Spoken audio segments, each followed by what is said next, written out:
नमस्कार दोस्तों, क्या मेरी वॉइस आ रही है?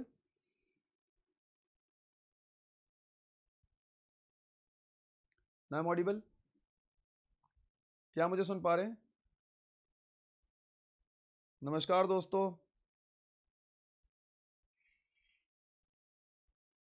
नमस्कार दोस्तों, क्या मेरी वॉइस आ रही है? I am audible? I am audible? Check करिए। क्या मुझे सुन पा रहे हैं? अब तो आ गई होगी। चेक करिए, आई एम ऑडिबल?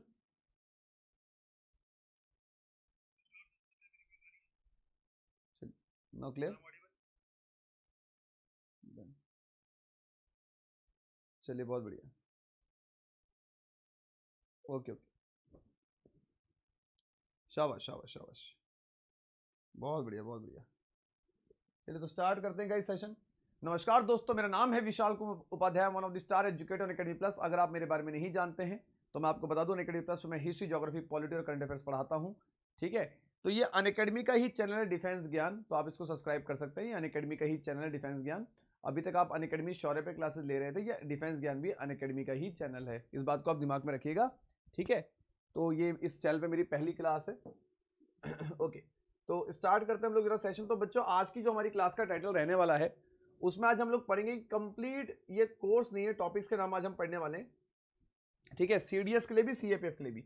ठीक है, तो जो भी बच्चा यहाँ पे सीडीएस और सीएपीएफ के लिए बैठा है, हिस्ट्री के कौन कौन से टॉपिक्स हमें पेपर के लिए पढ़ने हैं, कौन कौन से ऐसे टॉपिक्स जिनको हम थोड़ा स्विप कर सकते हैं या स्किप कर सकते हैं, क्योंकि अभी जैसे कि आप सभी जानते हैं कि सीडीएस के लिए समय बहुत कम रह गया है, तो बेसिकली हमारा फोकस उन्हीं पर रहना चाहिए जहां से क्वेश्चन क्वांटिटी ज्यादा है। तो आज की क्लास में हम जानने वाले हैं कि हमें कौन कौन से हिस्ट्री के टॉपिक्स को पेपर के लिए प्रिपेयर करके जाना है, और ऐसे कौन कौन से टॉपिक्स हैं जिनको कि हम स्किप कर सकते हैं, छोड़ सकते हैं। ठीक है गाइज, तो लेक्चर को एक बार आप शेयर कर दें, लाइक कर दें, फिर हम सेशन को स्टार्ट करते हैं। नमस्कार, जय हिंद। वॉइस आ रही है सभी को?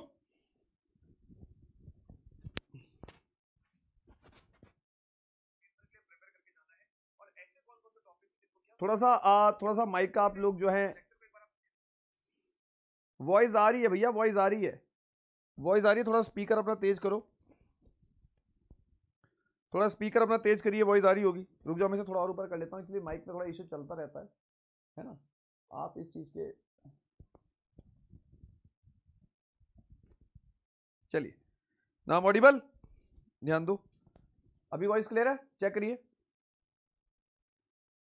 तो अभी वॉइस क्लियर है? अभी क्लियर है वॉइस?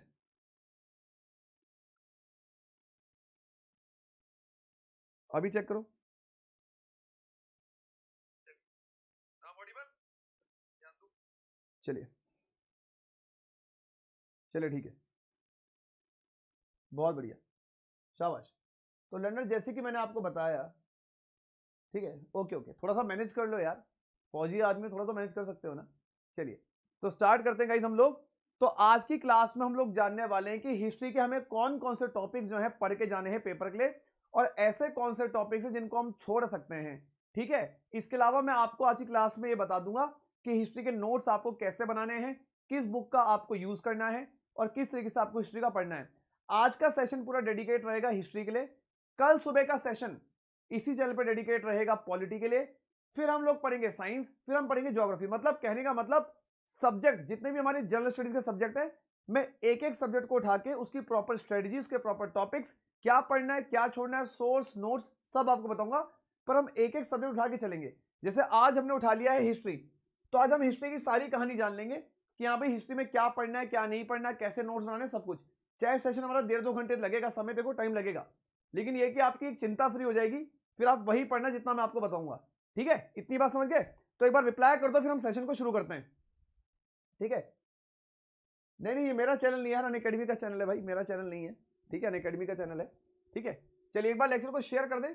तो गाइस, मैं आपको हल्का सा इंट्रोडक्शन अपना दे दूं कि मेरा नाम है Vishal Kumar Upadhyay, one of the star educator academy plus. अगर आप मेरे बारे में नहीं जानते तो यहाँ से जान सकते हैं कि basically I got the educator of the month award. 50 million watch minutes मेरे अनअकैडमी के ऐप पे कंप्लीट हो चुके हैं। I am the only educator in the defence category जिसने ये माइलस्टोन टारगेट अचीव किया हुआ है। इसके अलावा मैं history, geography, polity, current affairs Unacademy के ऐप पे पढ़ाता हूँ। आप इस कोड का इस्तेमाल करके अगर अनअकैडमी का कोई भी सब्सक्रिप्शन खरीदते हैं, यू विल गेट 10% डिस्काउंट।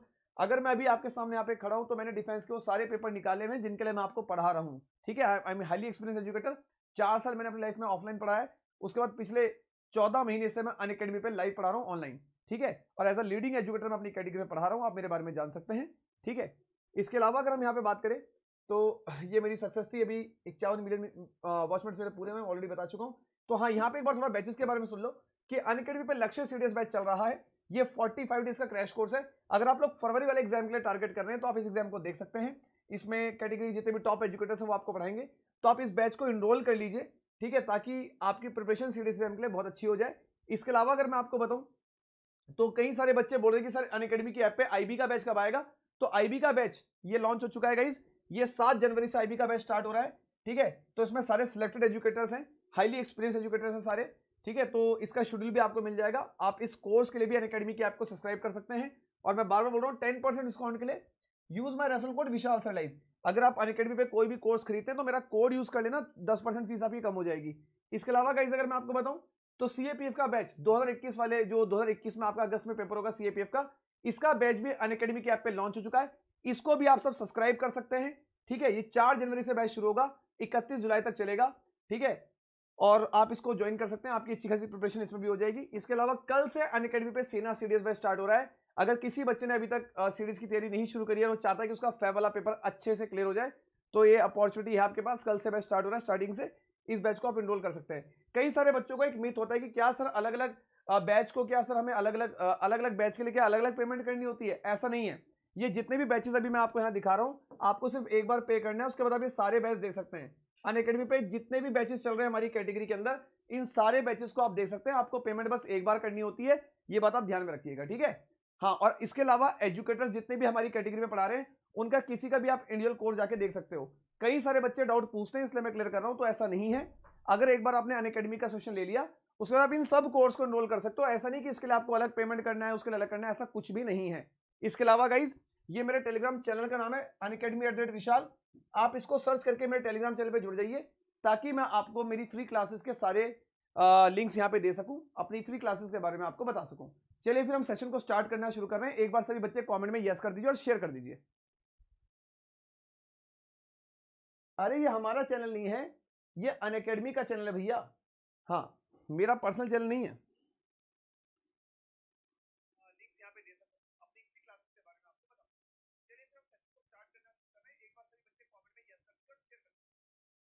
चलिए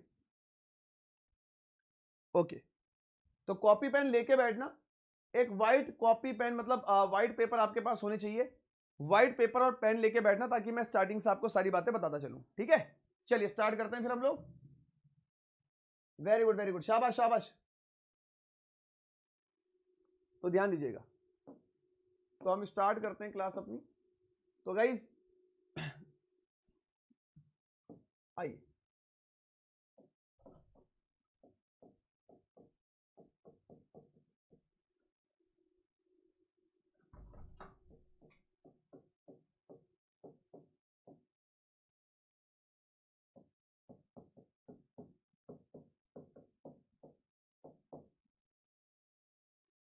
एक सेकेंड।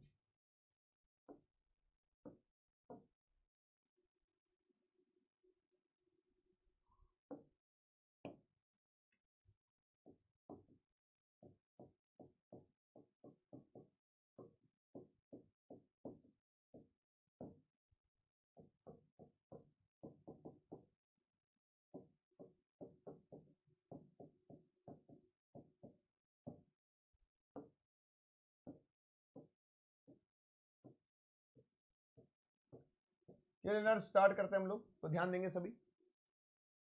अब यहां पर क्या चीज आपको ध्यान में रखनी है, सुनिएगा ध्यान से। जितनी बातें मैं आपको बता रहा हूं, हाँ बिल्कुल हिंदी में बताऊंगा। ये जितने भी टॉपिक्स मैं आपको यहां पे बता रहा हूं, ये बोथ सीएपीएफ और सीडीएस दोनों के लिए हैं। तो अगर इस क्लास में कोई ऐसा बच्चा है जो फरवरी वाले सीडीएस को टारगेट कर रहा है, और सीडीएस के साथ आप साथ ही साथ सीएपीएफ 2021 को भी टारगेट कर रहे हो, तो जितना मैं आपको यहाँ पे हिस्ट्री का बता रहा हूं, इसको ढंग से कर लेना। जो चीज छोड़ने वाली होगी मैं बताऊंगा उसे छोड़ देना, ठीक है। और पूरा ट्रेंड आपको बता दूंगा। और आज हम अभी हिस्ट्री क्लास कर रहे हैं, सुबह हम करेंगे 8 बजे पॉलिटी की क्लास।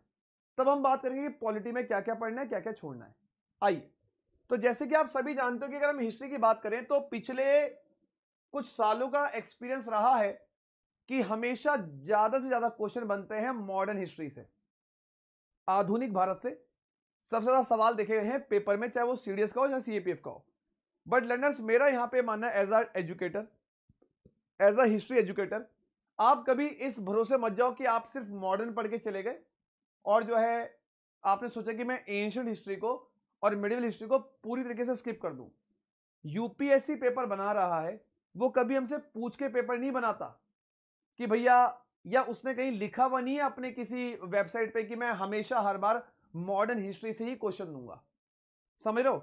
समटाइम ऐसा हुआ है कि बच्चे मॉडर्न हिस्ट्री सिर्फ पढ़ के चले जाते थे और सवाल ज्यादातर मिलते थे एंशिएंट और मिडिवल हिस्ट्री के। तो आई डोंट वांट कि आपके साथ कोई ऐसी भी घटना हो। हमें यहाँ पे अच्छे से चीजों को जानना है, हमें इग्नोर नहीं करना है। ये नहीं कि मैं एंशिएंट और मिडिवल पूरी छोड़ दूं और मैं सिर्फ मॉडर्न के भरोसे चल जाऊं। अगर लक खराब हुआ या मान लीजिए कि पेपर में एंशिएंट और मिडिवल ज्यादा आ गई और मॉडर्न हिस्ट्री नहीं आई, तो उस समय पे आप अपने आप को ही ब्लेम करोगे और कुछ नहीं करोगे। तो इसलिए अपनी तरफ से पूरी कंफर्टेबल होकर एक हेल्दी तैयारी करके जाओ, ताकि वहां पे जाके मतलब मूड खराब ना हो। ठीक है? अगर हम बात करें हिस्ट्री के सवालों की, तो जो ट्रेंड चल रहा है हिस्ट्री के क्वेश्चंस का, जनरली हम देखते हैं कि हिस्ट्री को हम 3 हिस्सों में डिवाइड कर लेते हैं। सबसे पहले हम बात करते हैं एंशिएंट हिस्ट्री की। सबसे पहले हम बात करते हैं एंशिएंट हिस्ट्री की। एंशिएंट हिस्ट्री के बाद अगर मैं बात करता हूं तो आप सभी को पता है हमारा हो गया मिडिवल हिस्ट्री। और मिडिवल हिस्ट्री के बाद अगर मैं चर्चा करता हूं तो मिडिवल हिस्ट्री के बाद अगला जो है हमारा वो हो गया हमारा मॉडर्न हिस्ट्री। ठीक है, मॉडर्न हिस्ट्री हो गया हमारा। और मॉडर्न हिस्ट्री के बाद अगर मैं चर्चा करूं तो हमारा चौथा हो गया वर्ल्ड हिस्ट्री। ये 4 हिस्ट्री यूपीएससी के सिलेबस में है। ठीक है, मैं आपको बता दूं वर्ल्ड हिस्ट्री भी यूपीएससी के सिलेबस में, बट मुझे पता है कि वर्ल्ड हिस्ट्री आप नहीं पढ़ते हो और एजुकेटर्स को पढ़ाते भी नहीं है। उसका रीजन भी है कि वर्ल्ड हिस्ट्री से ज्यादा सवाल आते नहीं है, बट ये है कि 2-3 क्वेश्चन इससे आ जाते हैं। 4 क्वेश्चन भी पेपर में देखे गए हैं इससे, लेकिन मैक्सिमम टाइम वर्ल्ड हिस्ट्री से सवाल आते नहीं है। अगर आते भी है तो 2-3 क्वेश्चन आते हैं। तो ये रीजन है कि हर टीचर, हर एजुकेटर इसको वर्ल्ड हिस्ट्री को इग्नोर करता है। ठीक है, तो अभी यहाँ पे बात क्या है कि लेकिन मेरा पर्पस है कि आपको सब कुछ बताना। अगर मैं इस ओवरऑल हिस्ट्री की बात करूं, अगर मैं यहाँ पे इस ओवरऑल हिस्ट्री की बात करूं, तो इस बात को आप मान के चलिएगा कि इस पूरी हिस्ट्री में, इस पूरी हिस्ट्री के अंदर टोटल जो क्वेश्चन देखे गए हैं, वो इस पूरी हिस्ट्री की अगर मैं बात करूं तो टोटल जो क्वेश्चन देखे गए हैं वो देखें 20 से लेकर 25 के बीच में, इन बोथ द एग्जामिनेशन।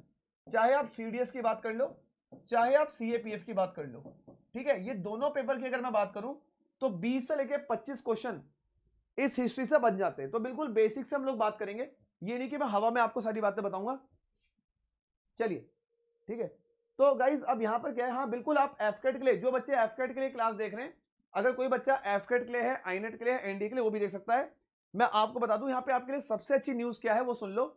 मैं एक एक सब्जेक्ट उठाऊंगा और उसके सारे इंपॉर्टेंट टॉपिक्स आपको लिखा दूंगा। तो इसलिए इस सेशन को मिस मत करना। अभी रात को हम हिस्ट्री का पूरा जान के सोएंगे, चाहे 2 घंटे लग जाए। सुबह 8 बजे हम पॉलिटी करेंगे, रात कल सुबह पॉलिटी, रात को ज्योग्राफी, फिर साइंस। जितना मैं आपको बताऊंगा और आप सीरियसली कह रहा हूं इन टॉपिक्स को करके चले जाओगे, मैं गारंटी के साथ कहता हूं आप सबके जीएस में, ठीक है, 45 प्लस मार्क्स कहीं नहीं गए। ये मैं गारंटी के साथ बोल रहा हूं। मैं आपके सामने बड़ी बड़ी फेंकूंगा नहीं कि 70 आ जाएंगे, 80 आ जाएंगे, वो झूठा एजुकेटर मैं नहीं हूं। उतना आपको बताऊंगा जितना आप अच्छा कर पाओगे। ठीक है, और जीएस में बहुत हाईएस्ट बच्चों के आते भी नहीं मार्क्स, ये आप भी जानते हो। ठीक है, लेकिन मैं आपके आगे ट्रू बात बोलूंगा जो रियलिटी है। ठीक है, आओ, तो एंशिएंट हिस्ट्री की अगर हम बात करें, medieval history, modern history, world history, चारों से मिला के 20 से 25 क्वेश्चन देखे जाते हैं। तो हम 1 बाय 1 क्या करेंगे, सबसे पहले हम बात करेंगे एंशिएंट हिस्ट्री के टॉपिक्स की, फिर मिडिवल हिस्ट्री के टॉपिक्स की, फिर मॉडर्न हिस्ट्री के टॉपिक्स की। वर्ल्ड हिस्ट्री के लिए मैं आपको अपनी कुछ क्लासेस बताऊंगा जो मेरी फ्री क्लासेस है, आप उन क्लासेस को आके अटेंड करना। जितना मैं आपको अपनी स्पेशल क्लास में कराऊंगा आप उतना कर लेना, वर्ल्ड हिस्ट्री में वो भी सफिशिएंट आपके लिए रहेगा। 9th की एनसीईआरटी है, आई विल कवर। ठीक है, उसमें वर्ल्ड हिस्ट्री है पूरा। चलिए, तो यहां पर अगर हम, वहां बिल्कुल एनडीए के लिए भी है। जो बच्चा यहाँ पे एनडीए, एफकेट, आईनेट, मतलब जो भी बच्चा आप डिफेंस के लिए, जो भी बच्चा यहाँ बैठा है, डिफेंस का कोई भी पेपर हो आप लोग बैठ सकते हैं, चाहे एनडीए हो, सीडीएस हो, सीएपीएफ हो, एफकेट हो, आईनेट हो। चलिए, अब हम स्टार्ट करते हैं एंशिएंट हिस्ट्री से। ठीक है लर्नर्स, तो सबसे पहले हम लोग बात करते हैं एंशिएंट हिस्ट्री की। सबसे पहले हम लोग बात करते हैं एंशिएंट हिस्ट्री की। सबसे पहले हम लोग बात करते हैं बेटा एंशिएंट हिस्ट्री के बारे में, कि एंशिएंट हिस्ट्री में हमें सबसे पहले कौन सा टॉपिक पढ़ना है। सबसे पहला टॉपिक जो यहाँ का इंपॉर्टेंट है, आंख बंद करके इस टॉपिक को चार्ट मारना, इसका नाम है Indus valley civilisation. Copy pen निकाल लो, व्हाइट पन्ने होने चाहिए, व्हाइट पेपर होने चाहिए और ब्लैक पेन और ब्लू पेन। सबसे पहला जो टॉपिक है वो होना चाहिए आपके पास इंडस वैली सिविलाइजेशन। अब मैं आपको यह भी बताऊंगा कि इस टॉपिक से क्वेश्चन किस प्रकार के आएंगे और इसको लिखता चलिए। समय कितना लग जाए कोई दिक्कत नहीं, टाइम की टेंशन नहीं है। अगर हम लोग यहां पे बात करें तो इंडस वैली सिविलाइजेशन, सिंधु घाटी सभ्यता हमारी एंशिएंट हिस्ट्री का एक ऐसा टॉपिक है जहां से मैक्सिमम क्वेश्चन 4 से 5 भी आ रखे हैं। एक अकेले टॉपिक से 4 से 5 सवाल भी पूछे गए हैं डिफेंस एग्जामिनेशन के अंदर। इस अकेले टॉपिक से एक ही बार एक सिंगल पेपर, मान लो कि सीडीएस का पेपर हुआ, इस अकेले टॉपिक से 4 से 5 सवाल भी आए हैं और मिनिमम 1 या 2 क्वेश्चन यहां से देखने को मिलते हैं अगर आप प्रीवियस 10 ईयर्स के पेपर देखोगे तो। अगर आज मैं आपकी ये क्लास यहां पे ले रहा हूं तो आप ये मत सोचें कि मैं अपने मन से कुछ लिख रहा हूं। जो मैंने प्रीवियस 10 ईयर्स में एक्सपीरियंस निकाला है, बैठ के हर एक पेपर को चाटा है, वो जो मेरा एक्सपीरियंस है, जो मैंने वहां से सीखा है, वो मैं आपको यहां पे बता रहा हूं। प्रीवियस 10 ईयर्स का एनालाइज करके मैं आपको टॉपिक्स यहां पे लिखा रहा हूं। तो इंडस वैली सिविलाइजेशन की अगर हम लोग बात करें तो इस टॉपिक को आपको बिल्कुल नहीं छोड़ना है। इस टॉपिक में पढ़ना आपको क्या क्या मैं आपको बताता हूं। जितनी भी हमारी इंडस वैली सिविलाइजेशन की सिटीज हैं, जैसे मोहनजोदारो, हड़प्पा, कालीबंगन, धोलावीरा, है ना, सुतका गेंदर, लोथल, जितनी भी हमारी इंडस वैली सिविलाइजेशन की साइट्स हैं, जितनी भी साइट है, चाहे वो हड़प्पा हो, मोहनजोदारो हो, लोथल हो, कालीबंगन हो, राखी गढ़ी हो, इन सब साइट की खोज करी किस बंदे ने, कौन हर एक शहर का फाउंडर है। ठीक है, ये पढ़ना है आपको कि भाई मोहनजोदारो की खोज किसने करी है, हड़प्पा की खोज किस बंदे ने करी है, किस ईयर में करी है, और ये जितने भी शहर हैं किस रिवर के किनारे पड़ते हैं। हड़प्पा का सवाल सीडीएस 2012-13 में आया था कि हड़प्पा किस रिवर के किनारे पड़ता है। आपको पता होगा रवि रिवर के किनारे पड़ता है, इफ आई एम राइट। ये सवाल सीडीएस में आ रखा है। तो ऐसे आपसे पूछ लेगा लोथल किस रिवर के किनारे पड़ता है, धोलावीरा किस रिवर के किनारे पड़ता है। तो जितने भी इंडस वैली सिविलाइजेशन के अंदर शहर हैं, इनकी खोज किसने करी, किस साल करी, और ये सारे शहर किस रिवर के किनारे पड़ते हैं। लोथल किस रिवर के किनारे है, कालीबंगन किस रिवर के किनारे है, ये आपको पढ़ना है। और हर एक शहर की खासियत कि हड़प्पा जो शहर है वो किस लिए फेमस है। ठीक है, जैसे आप कह सकते हैं कि एक बहुत अच्छा ड्रेनेज सिस्टम था हड़प्पा के अंदर, प्रॉपर नालियां थी, प्रॉपर घर बने हुए थे। मोहनजोदारो क्यों फेमस था, आपको पता है कि जो मोहनजोदारो है वहां पे आपका ग्रेट बाथ था, है ना। तो ये जितने भी शहर हैं इनकी इंपॉर्टेंट जगहों को भी आपको पढ़ना है कि हड़प्पा के अंदर क्या क्या चीजें मिली थी, मोहनजोदारो में क्या क्या मिली थी, राखी गढ़ी में क्या क्या मिला था। ये मैच दी कॉलम में भी क्वेश्चन बन सकता है। इसके अलावा लोथल किस लिए फेमस है, आप सभी को पता है, कोस्टल शहर था लोथल। लोथल ट्रेड के लिए बहुत इंपॉर्टेंट था। लोथल के अगर बारे में बात करोगे तो आर्टिफिशियल डॉकयार्ड है, लोथल से समुद्री व्यापार बहुत ज्यादा होता था। तो आपको 4 चीजें यहां पे पढ़नी है। क्या पढ़नी है कि भैया शहर का नाम, इंडस वैली सिविलाइजेशन के अंदर कौन कौन से शहर हैं, उनकी खोज किसने करी, किस साल करी, किस नदी के किनारे हैं, और हर एक शहर की कुछ इंपॉर्टेंट बातें, हर शहर में क्या क्या खोज हुई थी, क्या क्या चीजें हमें किस शहर में मिली थी। इसके अलावा मैं आपको बताऊं तो थोड़ा बहुत यहाँ का कल्चर, जैसे यहाँ के लोग टेम्पल को कंस्ट्रक्ट नहीं करते थे, है ना, मंदिर वगैरह बनाने पे बिलीव नहीं करते थे, मूर्ति पूजा पे बिलीव नहीं करते थे, है ना, नेचर को ही भगवान मानते थे कि हवा भगवान है, अग्नि भगवान है, नेचर को ये लोग अपना भगवान मानते थे, है ना, जानवर की ये लोग पूजा करते थे। थोड़ा बहुत यहाँ का कल्चर, अगर आप इतना भी इस टॉपिक में पढ़ लेते हो तो मोर देन इनफ है। Is that clear? ठीक है, अगर आप इतना यहाँ पे पढ़ लेते हो तो मोर देन इनफ है। हाँ ठीक है, उसके बाद अगर हम यहाँ पे इंडस सिविलाइजेशन से आगे बढ़े तो अगला जो यहाँ पे टॉपिक है गाइस, उसका नाम आप लिख सकते हैं यहाँ पे वैदिक एरा। अगला टॉपिक आप यहाँ पे लिख सकते हैं वैदिक एरा। वैदिक एरा आप लिख लो, जैसे कि 4 प्रकार के वेद हैं, ऋग्वेद हो गया, सामवेद हो गया, यजुर्वेद हो गया, अथर्ववेद हो गया। इन चारों वेदों के बारे में पढ़ लेना, एक एमसीक्यू यहाँ से बन जाता है। ठीक है, इसके अलावा जो आपका तीसरा टॉपिक आपको यहाँ पे पढ़ना चाहिए मेरे हिसाब से, तो वो मैं आपको कहूंगा मगध। ठीक है, वो मैं आपको कहूंगा मगध। मगध अंपायर आप यहाँ पे पढ़ सकते हैं, मगध अंपायर आप लोग यहाँ पे पढ़ सकते हैं। Magadh umpire is highly important topic. आप सभी को पता होगा कि इसके अंदर 3 डायनेस्टी हैं। एक आपकी हरियाणा डायनेस्टी, यहाँ की जो पहली डायनेस्टी थी वो थी आपकी हरियाणा डायनेस्टी, इसको आप लोग पढ़ लें, हरियाणा डायनेस्टी पढ़ लें। हरियाणा डायनेस्टी के बाद एक आपकी शिशुनाग डायनेस्टी, शिशुनाग डायनेस्टी, इसको आप लोग पढ़ लें। छोटी छोटी सी डायनेस्टी है, कोई बहुत बड़ी नहीं है, एक एक पेज में खत्म हो जाती है डायनेस्टी, कोई बड़ी नहीं है। ठीक है, इसके अलावा आपकी नंद डायनेस्टी। ये 3 डायनेस्टी से कई बार एमसीक्यू बन जाता है, तो ना छोड़ें, इस बात को आप ध्यान में रखें। ठीक है, अच्छा सर, मगध अंपायर हो गया। मगध अंपायर के बाद आप यहाँ पे पढ़ सकते हैं बुद्धिज्म और जैनिज्म। ये तो बहुत कोर टॉपिक है एंशिएंट हिस्ट्री का, बुद्धिज्म और जैनिज्म। ये जो टॉपिक मैं लिख रहा हूं ना, इनको छोड़ मत देना।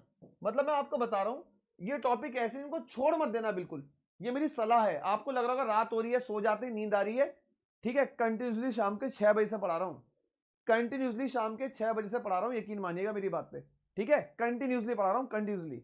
और अभी भी मुझे नहीं पता कि मुझे 1.5 घंटे या 2 घंटे आपके साथ लगेंगे, आई डोंट नो, लेकिन मैं पूरा बता के ही सोऊंगा ताकि सुबह मैं आपकी क्लास में हिस्ट्री, आप पॉलिटी के टॉपिक्स आपको बता दूं, ठीक है। तो थोड़ा सा जरा नींद को जो है, ठीक है, यहां पे जरा कहानी को समझो जो मैं बताने चाह रहा हूं, ठीक है। तो नींद वगैरह सब भाग जाएगी, पहले पढ़ लो, फ्यूचर बना लो, वरना नींद में ही रह जाओगे। बुद्धिज्म पढ़ लो, जैनिज्म पढ़ लो, काफी इंपॉर्टेंट टॉपिक है। प्रीवियस ईयर 5 साल के अगर पेपर देखोगे तो बुद्धिज्म और जैनिज्म से कई बार सवाल बने हैं, इसमें कोई दो राय नहीं है, ठीक है, ध्यान रखना। तो आपके पास एक टॉपिक हो गया इंडस सिविलाइजेशन, एक हो गया वैदिक एरा, एक हो गया मगध अंपायर, एक हो गया बुद्धिज्म जैनिज्म, ठीक है। ये 4 टॉपिक्स हो गए, लिख लिया सभी ने, आगे बढ़े, मेरे साथ साथ लिखते रहो, समय नहीं है, बिकॉज अभी हमें इसके बाद मिडिवल हिस्ट्री भी पढ़ना है, उसके बाद हमें जो है मॉडर्न हिस्ट्री पे भी जाना है। ये 4 टॉपिक्स हमारे हो चुके हैं ना, हम लोग आगे चलते हैं, ठीक है। 4 टॉपिक हो गए, अब मैं चलता हूं आगे। इसके बाद अगर मैं 5वें नंबर पे चलूं, अगर मैं यहाँ पे 5वें टॉपिक की बात करूं, तो 5वां टॉपिक आपको बहुत अच्छे से पढ़ लेना है, कौन सा, ध्यान देना, Mauryan umpire. Mauryan umpire, Mauryan umpire आपको पढ़ लेना है, काफी ज्यादा इंपॉर्टेंट टॉपिक है। मौर्यन अंपायर आपने सुना होगा चंद्रगुप्त मौर्य के बारे में, ठीक है, जिनकी मतलब चाणक्य ने करी थी, with the help of Chanakya इतना बड़ा अंपायर इन्होंने बनाया। तो मौर्यन अंपायर में आपको पढ़ना है राजाओं के बारे में, जो भी इसके इस अंपायर के इंपॉर्टेंट जो भी किंग्स थे, चाहे वो आपके चंद्रगुप्त मौर्य हो, चाहे वो आपके बिंदुसारा हो, चाहे वो आपके किंग अशोक हो। यहाँ का थोड़ा बहुत प्रशासन वगैरह देख लेना कि यहाँ पे महिलाओं की कंडीशन कैसी थी, महिलाओं को यहाँ पे कैसे ट्रीट किया जाता था। तो कुल मिला के मौर्यन अंपायर आपको पढ़ना है, ये बात आप दिमाग में रखिएगा, ठीक है। और यहाँ पे एक चीज और ध्यान रखना चाहिए, जितनी भी डायनेस्टी है, जैसे मान लो मौर्यन अंपायर हो गया, आपका गुप्ता डायनेस्टी हो गया, बाहर से कई सारे यात्री आए हैं, जैसे चाइना से फाहीन आया था, है ना, एक हुएन त्सेंग आया था, एक इब्न बतूता आया था मोहम्मद बिन तुगलक के महल में। तो जितने भी बाहर से ये ट्रैवलर्स आते हैं ना, इनके नाम जरूर पढ़ लेना, एक आधा क्वेश्चन यहां से बनता है। तो ये बाहर से जितने भी यात्री भारतीय राजाओं के महल में आए थे, बाहर से जितने भी यात्री भारतीय राजाओं के महल में आए थे, इनके बारे में जरा पढ़ लेना कि कौन कौन से फॉरेन ट्रैवलर्स हैं जो हमारे इंडिया में आए थे, किस किस राजा के समय पे कौन आया था, ये एक बार देख लेना, ठीक है। मौर्यन अंपायर हो गया, इसके बाद सीधा आप लिखो गुप्ता अंपायर, सीधा आप लिखो गुप्ता अंपायर, ये आपको पढ़ना है। ये दोनों अंपायर बहुत ज्यादा इंपॉर्टेंट है, इसमें कोई दो राय नहीं है, one of the most important umpire, इस बात को आप ध्यान में रखना, ठीक है। मौर्यन अंपायर हो गया, गुप्ता अंपायर हो गया। इसके बाद मैं आपको यहाँ पे बता दूं, थोड़ा बात आपको यहाँ पे क्या पढ़ना है, मौर्य अंपायर हो गया, हमारा गुप्ता अंपायर हो गया, ठीक है। इसके बाद आपको थोड़ा सा पढ़ना है फॉरेन इन्वेडर्स के बारे में, है ना, कि बाहर से कुछ लोगों ने आके हमारे भारत पे रूल किया था। अब ये फॉरेन इन्वेडर्स कौन है, कि वो लोग जो बाहर से आए थे और उन्होंने इंडिया में काफी समय तक रूल किया। जैसे कि आप कह सकते हैं इंडो ग्रीक्स हो गए, आप कह सकते हो इंडो ग्रीक्स हो गए, इंडो ग्रीक्स हो गए, आपके जो है साकाज हो गए, ठीक है, साकाज हो गए। साकाज के बाद हो गए आपके कौन, पार्थियंस, पार्थियंस हो गए, ठीक है, सवाल आए हैं यहां से। पार्थियंस के अलावा जो है आप कह सकते हो आपके कौन हो गए, कुशन्स, ठीक है, ये सारे बाहर से आए थे, ठीक है, ये कुशन्स हो गए। आप कह सकते हो इंडो ग्रीक्स, साकास, पार्थियंस, कुशन्स, ये सारे लोग बाहर से हमारे देश में आए थे और इन्होंने रूल किया है। तो इस टॉपिक को आप पढ़ लेना, फॉरेन इन्वेडर्स टॉपिक है, बुक में आपको कहीं भी मिल जाएगा, ठीक है, सर्च करोगे गूगल में भी इसके नोट्स आपको मिल जाएंगे, वरना हेल्प के लिए मैं हूं, मैं आपकी हेल्प कर दूंगा, टेंशन मत लो, ठीक है।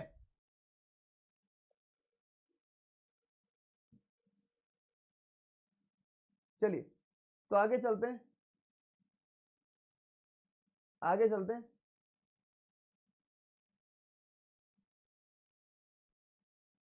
आगे चलते हैं, ठीक है, इतनी बातें क्लियर है गाइस। तो ये टॉपिक्स हो गए, तो फिर हम आगे चलते हैं, 7 हो गए हमारे, 8वें टॉपिक की ओर चलिए गाइस। 8वां टॉपिक हमारा यहाँ पे क्या है, ध्यान देना, 8वां जो हमारे यहाँ पे टॉपिक है बच्चों, वो क्या है, ध्यान देना, वो है हमारा चोलास, ठीक है। चोलास के बारे में पढ़ लेना, चोलास काफी इंपॉर्टेंट है। मैं कहूंगा एक बार के लिए आप चालुक्यास के बारे में मत पढ़ो, पल्लवास के बारे में मत पढ़ो, चलेगा, चालुक्यास पल्लवास आप इग्नोर कर सकते हो, इतने क्वेश्चन उनके देखे नहीं गए हैं। चेरस के, पांड्यास के इतने सवाल नहीं आते, देखो इक्का दुक्का तो कभी भी आ जाएगा। अब पेपर हम तो बना नहीं रहे, लेकिन अगर आप पिछले 5 से 10 साल के जो मैंने पेपर देखे, आप कह लो चेरस के, चेरस जो है, पांड्यास जो है, पल्लवास, राष्ट्रकूटाज, इनसे इतने सवाल पेपर में नहीं आए हैं, आप चाहे खुद भी पेपर देख लेना। लेकिन चोलास पढ़ लेना, चोलास बहुत इंपॉर्टेंट है। तो ये जो चोलास डायनेस्टी है, चोला अंपायर जो है, चोला अंपायर आप लोग पढ़ लेना। इसके अलावा 9th टॉपिक की अगर मैं यहाँ पे बात करूं तो 9वां टॉपिक जो बहुत इंपॉर्टेंट यहाँ से क्वेश्चन बने हुए हैं वो है आपकी पुष्यभूति डायनेस्टी, यानी कि आप कह सकते हैं हर्षवर्धन एरा। हर्षवर्धन एरा, ये हर्षवर्धन एक बहुत इंपॉर्टेंट हिंदू किंग माने जाते हैं, बहुत महान राजा माने जाते हैं एंशिएंट हिस्ट्री में। तो हर्षवर्धन एरा आप पढ़ सकते हैं। तो जो हमारे हर्षवर्धन राजा हैं, किंग जो हमारे हर्षवर्धन है, अगर मैं इनके बारे में आपको बताऊं तो ये बिलोंग करते हैं वर्धमान डायनेस्टी से, या वर्धमान डायनेस्टी को आप पुष्यभूति डायनेस्टी भी बोलते हो, पुष्यभूति डायनेस्टी। तो इसको आपको पढ़ के जाना है। Harshvardhan is one of the most important king of ancient history, और इसके ऊपर कई सवाल बने हैं। इनके समय पे कौन बाहर से यात्री आया था, कमेंट करके बताओ जरा एक बार। हर्षवर्धन के समय बाहर से कौन यात्री आया था, एक बार कमेंट करके बताओ। ठीक है, हर्षवर्धन, ये वही हर्षवर्धन है जिन्होंने पूरे नॉर्थ इंडिया पे कब्जा अपना जमा लिया था, उत्तर भारत पे कब्जा इन्होंने कर लिया था। लेकिन जब ये साउथ इंडिया में कब्जा करने आए तो एक चालुक्य राजा पुलकेशिन II से हार गए थे। ठीक है, तो ये बहुत ही फेमस राजा हैं, इनके बारे में जरा ढंग से पढ़ लेना, क्वेश्चन आता है। ठीक है, तो अभी 9 टॉपिक हमारे एंशिएंट हिस्ट्री के हो गए हैं। उम्मीद करता हूं यहां तक सभी बच्चों को समझ में आ रहा होगा। ठीक है जी, यहां तक क्लियर है? ठीक है, यहां तक क्लियर है? तो ये 8 टॉपिक हो गए, एक बार मैं रिकॉल कर दूं, जरा स्टार्टिंग से देख लो। सबसे पहले इंडस वैली सिविलाइजेशन, वैदिक era, Magadh umpire, Buddhism, Jainism. ठीक है, इसके बाद अगर आप देखेंगे तो Mauryan umpire, Gupta umpire, foreign invaders. इसके बाद अगर आप देखेंगे तो चोला अंपायर, हर्षवर्धन एरा। अभी 9 टॉपिक हमारे हो चुके हैं एंशिएंट हिस्ट्री के। अगर आप लोग सच बताऊं शिद्दत से पढ़ने वाले होंगे ना, अगर आप वाकई में शिद्दत से पढ़ने वाले होंगे तो मुश्किल से 4-5 दिन का खेल है ये। 4-5 दिन में ढंग से पढ़ दोगे आप इन टॉपिक को, ढंग से। ठीक है, मैं वही टॉपिक बता रहा हूं जो इंपॉर्टेंट है और जहां से क्वेश्चन बनते हैं हर साल। मैं वो टॉपिक आपको बता ही नहीं रहा हूं जो इतने इंपॉर्टेंट नहीं है। ठीक है, अब मान लो कि तुम लोग बोलोगे सर उस टॉपिक से भी सवाल आया था। सवाल तो कहीं से भी आ सकता है, लेकिन हमें यह चीज देखनी है कि मैक्सिमम टाइम, अधिकतम समय हमारे सवाल किन टॉपिक से बनते हैं और हमारा फोकस ज्यादा किस पर होना चाहिए। क्योंकि अगर मान लो कि सीडीएस में 120 क्वेश्चन भी जनरल स्टडीज के आ रहे हैं तो 120 नहीं करने, हमें 120 में से 50-60 क्वेश्चन करने होते हैं, उसी में हमारा रैंक स्कोर बहुत अच्छा बन जाता है। आपको 120 क्वेश्चन भले ही पेपर में पूछे जाते हैं, असिस्टेंट कमांडेंट में भले ही 125 सवाल पूछे जाते हैं, सारे नहीं करने आपको वही करने हैं जो आपके लिए इंपॉर्टेंट, जो आपके लिए रेलेवेंट है। क्या मेरी बात समझे आप सभी? एक बार कमेंट करके बताइए,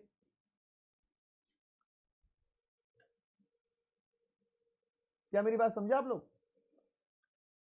आई एम ऑडिबल?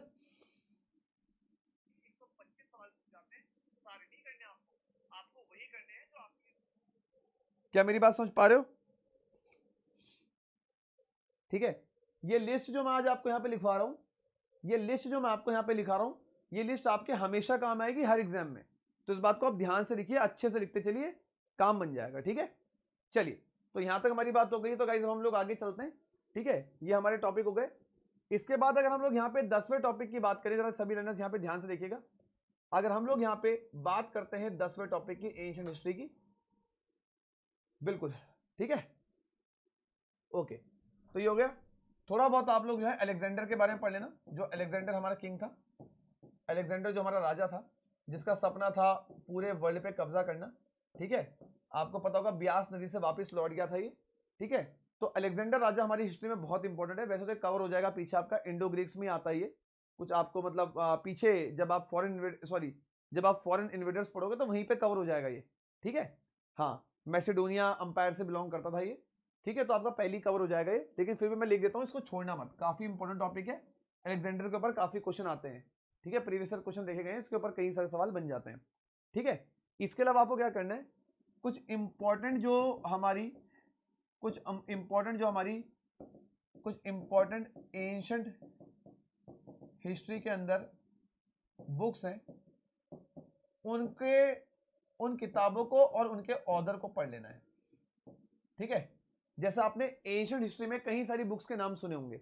ठीक है, जैसे धर्मचरिता। ठीक है, आप कह सकते हो, आपने एक सुनी होगी, कौन सी किताब है हमारी, जो हमारी ये लिख के गए थे, अर्थशास्त्र हो गई चाणक्य की। तो जितनी भी हमारी एंशिएंट हिस्ट्री की किताबें हैं, इंडिका हो गई, मैगस्थनी ने एक किताब लिखी थी इंडिका, है ना, अर्थशास्त्र हो गई। ठीक है, तो जितनी भी हमारी इंपॉर्टेंट किताबें हैं एंशिएंट हिस्ट्री की, उन बुक्स के नाम और उन बुक्स को लिखा किसने है, यहां से भी आपका एक सवाल बन जाता है। ठीक है, अ टेल ऑफ 10 प्रिंसेस। तो एंशिएंट हिस्ट्री में कई सारी ऐसी किताबें हैं जिनके ऑथर्स पूछे जाते हैं। ठीक है, अर्थशास्त्र तो एक बहुत कॉमन किताब होगी चाणक्य की, वो तो बहुत ही कॉमन हो गई, लेकिन हमारी एंशिएंट हिस्ट्री में कई सारी ऐसी बुक्स हैं जिन बुक्स के नाम आपसे मतलब पूछे जा सकते हैं कि इस बुक को किसने लिखा है, 4 ऑप्शन रहेंगे, आपको टिक मारना है एक पे। इस बुक को किसने लिखा है, 4 ऑप्शन रहेंगे, आपको टिक मारना है एक पे। तो इंपॉर्टेंट जो एंशिएंट हिस्ट्री की किताबें हैं, किताब का नाम और किताब को किसने लिखा वो आप पढ़ लेना। अगर आपके पास बुक्स और ऑथर्स का चार्ट नहीं होगा कि सर एंशिएंट हिस्ट्री की कौन कौन सी इंपॉर्टेंट बुक्स हैं, ठीक है, तो मैं आपको ये चार्ट प्रोवाइड करवा दूंगा अपनी क्लास में, मैं आपको उसका पीडीएफ दे दूंगा, डोंट वरी। ठीक है, हाँ ठीक है, चलिए अब आगे चलते हैं। तो फिलहाल एंशिएंट हिस्ट्री में आपको इतना ही काम करना है, कुछ अभी एक्स्ट्रा होगा तो मैं एडिशन करा दूंगा, लेकिन अभी मैं जो मैंने 10 ईयर्स में जो पूरा रिकॉर्ड निकाला है उसके हिसाब से सबसे मेन यही है आपका। ठीक है, चलिए अब हम आगे चलते हैं, थोड़ी सी कहानी को हम आगे बढ़ाते हैं, आगे ध्यान दो। बिल्कुल बिल्कुल, आप लिखते चलो, जितनी बातें बता रहा हूं मेरे साथ लिखते चलो भाई, ये मौका बार बार नहीं आता, साथ साथ बैठ के कर लोगे तो हो जाएगा, बाद में आप देखोगे भी नहीं। ठीक है, इन टॉपिक्स को छोड़ मत देना, उसके बाद अपना जीएस में स्कोर देख लेना आप। जो भी ऐसा बच्चा इसका सीडीएस का पेपर नहीं निकल रहा है, या जो जीएस में जनरल स्टडीज में अच्छा स्कोर नहीं कर पा रहा है, उसके लिए सबसे इंपॉर्टेंट क्लासेस चल रही है ये तो बताओ क्या पढ़ना है क्या छोड़ना है। आधों को ये नहीं पता था कि पढ़ना क्या है छोड़ना क्या है, तो इसलिए बता रहा हूं आराम से देखो इन चीजों को। ठीक है, चलिए अब जरा बात करते हैं मिडिवल हिस्ट्री की। अब जरा हम लोग बात करते हैं मिडिवल हिस्ट्री की। ठीक है, मिडिवल हिस्ट्री की जरा हम लोग चर्चा कर लेते हैं। मिडिवल हिस्ट्री में जरा कुछ इंपॉर्टेंट टॉपिक्स के नाम लिखते हैं सबसे पहले, ध्यान दो। ओके, आगे चलते हैं, आगे चलते हैं। अब यहां पर क्या चीज है जरा ध्यान देंगे, यहां पर सबसे पहला टॉपिक आप लिखेंगे संगम लिटरेचर। यहां पर सबसे पहला टॉपिक आप लिखेंगे संगम लिटरेचर। आंख बंद करके पढ़ लेना इस टॉपिक को, मेरी बुक में या कहीं बुक में टॉपिक मिडिवल हिस्ट्री वाले सेक्शन में दे रखा है, तो इसलिए मैंने इसको यहां लिखा है। लिखाने को पहले भी लिखा देता, बट कहीं बुक्स में इसको मिडिवल हिस्ट्री के अंदर दे रखा है कुछ ऑथर्स ने, तो दैट्स व्हाई मैंने इसको यहां पे ही लिखवाया। ठीक है, तो संगम लिटरेचर बहुत इंपॉर्टेंट टॉपिक है, थोड़ा सा साउथ इंडिया की हिस्ट्री है ये, तो यहां से कई बार सीएपीएफ में और स्टडीज में सवाल बना है, तो संगम लिटरेचर का नाम लिख लो, एक बहुत इंपॉर्टेंट टॉपिक है। ठीक है, अगर आपको किसी भी टॉपिक में ऐसी प्रॉब्लम होगी कि सर हमें समझ में नहीं आया था वो टॉपिक, तो मैं अब आपके टच में रहूंगा यूट्यूब में क्लासेस में, आप मेरे को बता देना कि अगर कोई भी ऐसा टॉपिक है जिसमें आपको प्रॉब्लम आ रही होगी, या कोई ऐसा टॉपिक है जो आपको समझ में नहीं आ रहा होगा, तो यूट्यूब पे ही मैं वो टॉपिक आपको पढ़ा भी दूंगा, तो आपको घबराने की कोई जरूरत नहीं है। ठीक है, संगम लिटरेचर के बाद जो दूसरा टॉपिक आप लिखेंगे वो लिखिए सबसे इंपॉर्टेंट टॉपिक, और वो है आपका दिल्ली सल्तनत। वो है आपका दिल्ली सल्तनत। ठीक है, दिल्ली सल्तनत के अंदर 5 डायनेस्टी आती हैं, आप सभी को पता है, स्लेव डायनेस्टी, गुलाम वंश, खिलजी डायनेस्टी, खिलजी वंश, तुगलक डायनेस्टी, तुगलक वंश, सैयद डायनेस्टी, सैयद वंश, लोधी डायनेस्टी, लोधी वंश। पांचों डायनेस्टी ढंग से पढ़ के चल जाना, 2 घंटे बैठोगे 2 घंटे में निपटा दोगे, कोई बड़ा काम नहीं है। ठीक है, तो दिल्ली सल्तनत में 5 डायनेस्टी आती है, आप सभी को पता है, स्लेव डायनेस्टी, नंबर 2 हमारी खिलजी डायनेस्टी। इनफैक्ट एक बार तो इन डायनेस्टी का ऑर्डर ही पूछ लिया था सीडीएस में कि अरेंज करो डायनेस्टीज को। उसके बाद आपकी तुगलक डायनेस्टी, तुगलक के बाद सैयद, सैयद डायनेस्टी मत पढ़ना, सैयद मत पढ़ना, सैयद किसी काम की नहीं है, सैयद को मत पढ़ना, मैं खुद कह रहा हूं, आज तक सवाल नहीं आया इससे, सैयद को पढ़ने की जरूरत नहीं है, सैयद को पढ़ने की जरूरत नहीं है। शुरू किए 3 पढ़ लो, और एक लोधी पढ़ सकते हो, लोधी पढ़ लो, लास्ट लोधी डायनेस्टी पढ़ लो, सैयद को पढ़ने की जरूरत नहीं है। सैयद डायनेस्टी नाम की है, उससे सवाल नहीं आता, कुछ है ही नहीं उसमें पढ़ने को।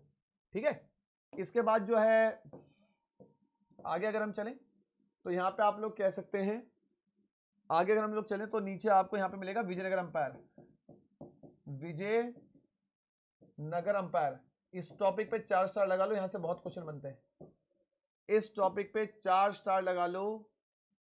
ठीक है, 4 स्टार लगा लो, इस टॉपिक से बहुत क्वेश्चन बनते हैं। 4 स्टार लगा रहा हूं, देखो क्यों लगा रहा हूं, कुछ रीजन होगा, क्योंकि बहुत सवाल, मतलब अगर आप प्रीवियस क्वेश्चन पेपर उठा लोगे तो विजयनगर अंपायर के इतने क्वेश्चंस आए हैं लर्नर्स, मैं क्या ही बताऊं। तो ये जो भी टॉपिक्स में यहां लिख रहा हूं ना भाई, मैं बता रहा हूं, इनका फायदा अगर नहीं उठाया तो बेवकूफ हो। ठीक है, अगर रात को 11:30 बजे क्लास ले रहा हूं ना, तो इसलिए ले रहा हूं क्योंकि ये जरूरी चीज है, और बाकी समय मेरे पास टाइम नहीं है, क्योंकि मेरा पूरा दिन क्लासेस में ही चले जाता है। तो अगर तुम्हारे लिए मैं ये लगातार क्लासेस ले रहा हूं तो सिर्फ इसलिए कि ताकि तुम्हारा एग्जाम एक बार निकल जाए।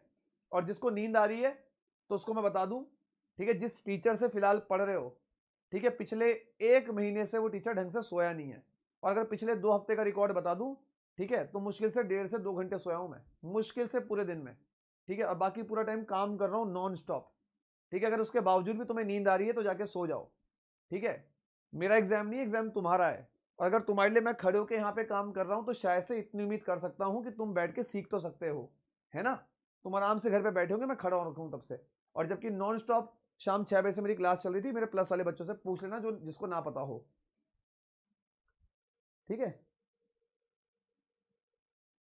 चलिए, यहाँ पे मुकुल कुछ कह रहा है।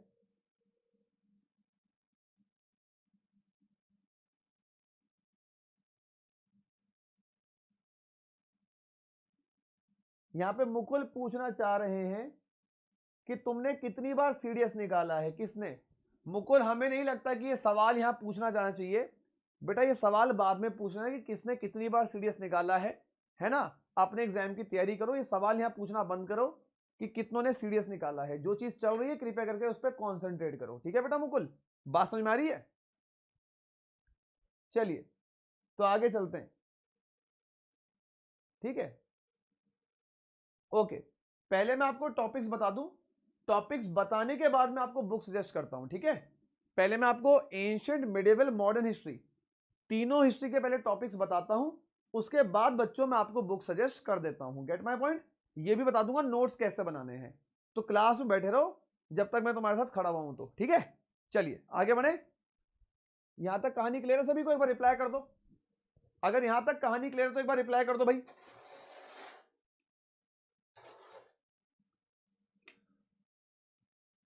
यहां तक कहानी क्लियर तो रिप्लाई कर दो।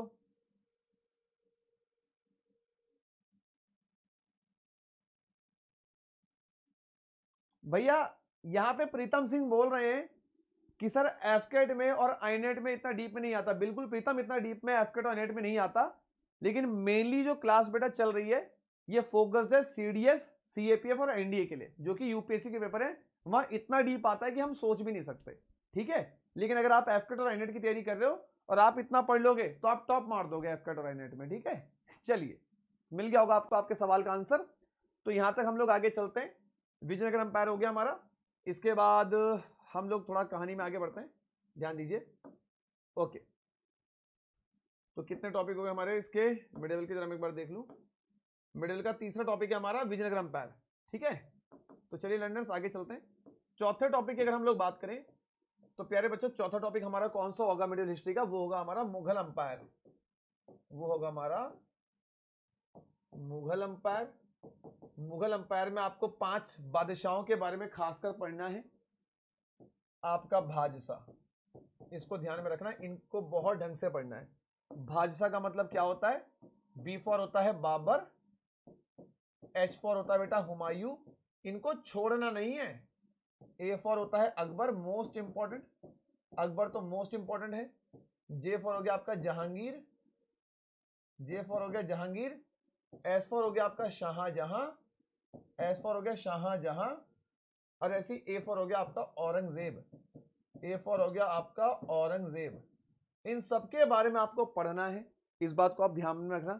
इसमें जो सबसे इंपॉर्टेंट है उनके ऊपर मैं टिक मार देता हूं, जो सबसे इंपॉर्टेंट इनमें है उनके ऊपर मैं टिक मार देता हूं।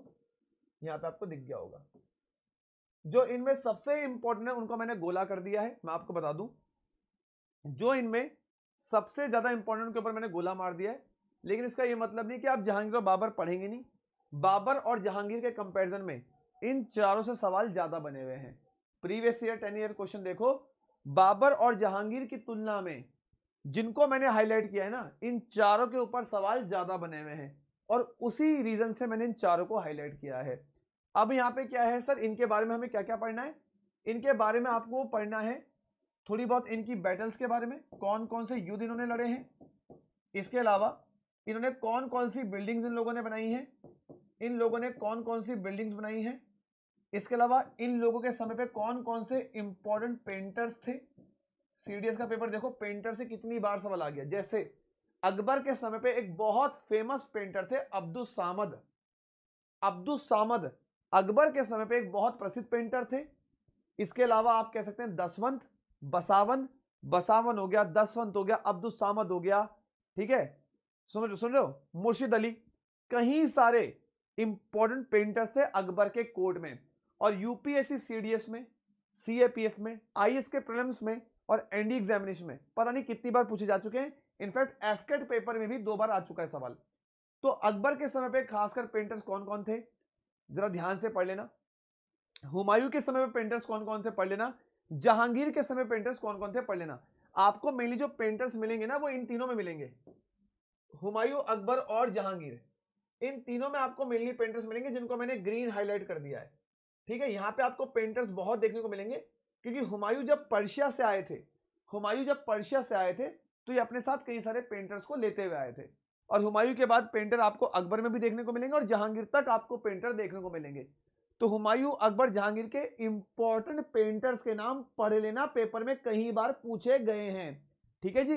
इन्होंने इन सभी बादशाहों ने कौन कौन सी बिल्डिंग बनाई पढ़ लेना, इनकी इंपॉर्टेंट बैटल्स पढ़ लेना, इन लोगों ने कौन कौन से टाइटल्स यूज किए, है ना। जैसे औरंगजेब अपने आप को जिंदा पीर बोलता था, औरंगजेब अपने आप को दरवेश बोलता था। तो कौन कौन से नाम इन्होंने अपने रखे हुए, जैसे आप दिल्ली सल्तनत में देखोगे तो अलाउद्दीन खिलजी ने अपने नाम को एक उपाधि दी थी, सिकंदर ए सैनी। वो अपने आप को सिकंदर ए सैनी बोलता था। कुतुबुद्दीन ऐबक अपने आप को लख बख्श बोलता था। तो इन्होंने अपने आप को क्या क्या नाम दिए हैं, क्या क्या टाइटल दिए हैं, ये पढ़ लेना। इसके बाद अगली बात क्या है यहां पर, ठीक है, अगली बात क्या है यहां पे, और क्या पढ़ने वाली बात है, अकबर। अकबर को थोड़ा डिटेल में पढ़ना क्योंकि अकबर ने बहुत से कारनामे किए हुए हैं। जैसे कि अकबर ने एक नया धर्म बनाया था, दीन इलाही, सभी को पता होगा, है ना। इसने एक नया रिलीजन बनाया था, दीन इलाही। इसने इबादत खाना खोला था। इसने अपना प्रशासन अच्छा करने के लिए ये मनसबदारी सिस्टम भी लेके आया था। तो अकबर को थोड़ा डिटेल में पढ़ना, अकबर में बहुत कुछ है पढ़ने को और बहुत कुछ यहां से आता भी है। तभी मैंने कहा अकबर तो बहुत ही इंपॉर्टेंट है, ये बात आप ध्यान में रखना। क्या यहां तक क्लियर है, एक बार बोलो फिर मैं आगे चलूं।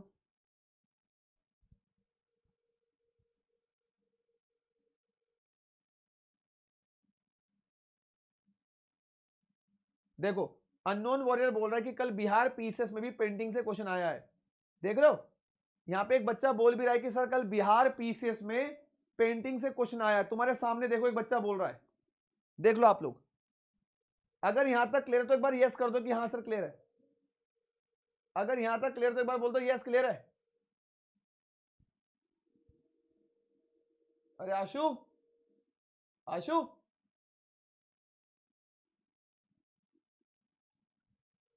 यहां तक क्लियर है गाइस।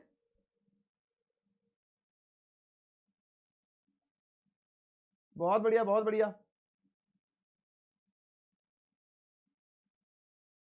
शाबाश शाबाश शाबाश। चलिए आगे बढ़ते हैं। ओके, जो भी नए बच्चे उनको मैं बता दूं, यहां तक हमने बात कर ली। जो भी नए बच्चे उनको मैं एक बार बता दूं, फिर हम कंटिन्यू कर रहे हैं।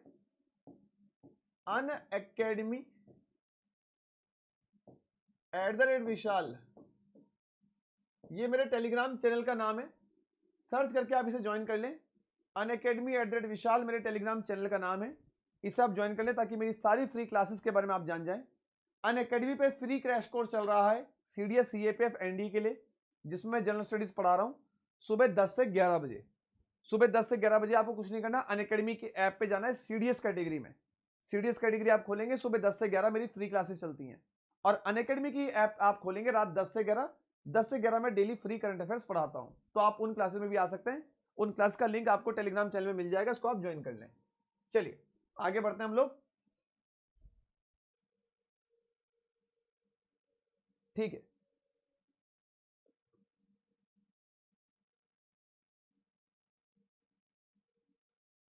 चलिए शाबाश शाबाश शाबाश, आगे चलते हैं लर्नर्स, आगे चलिए।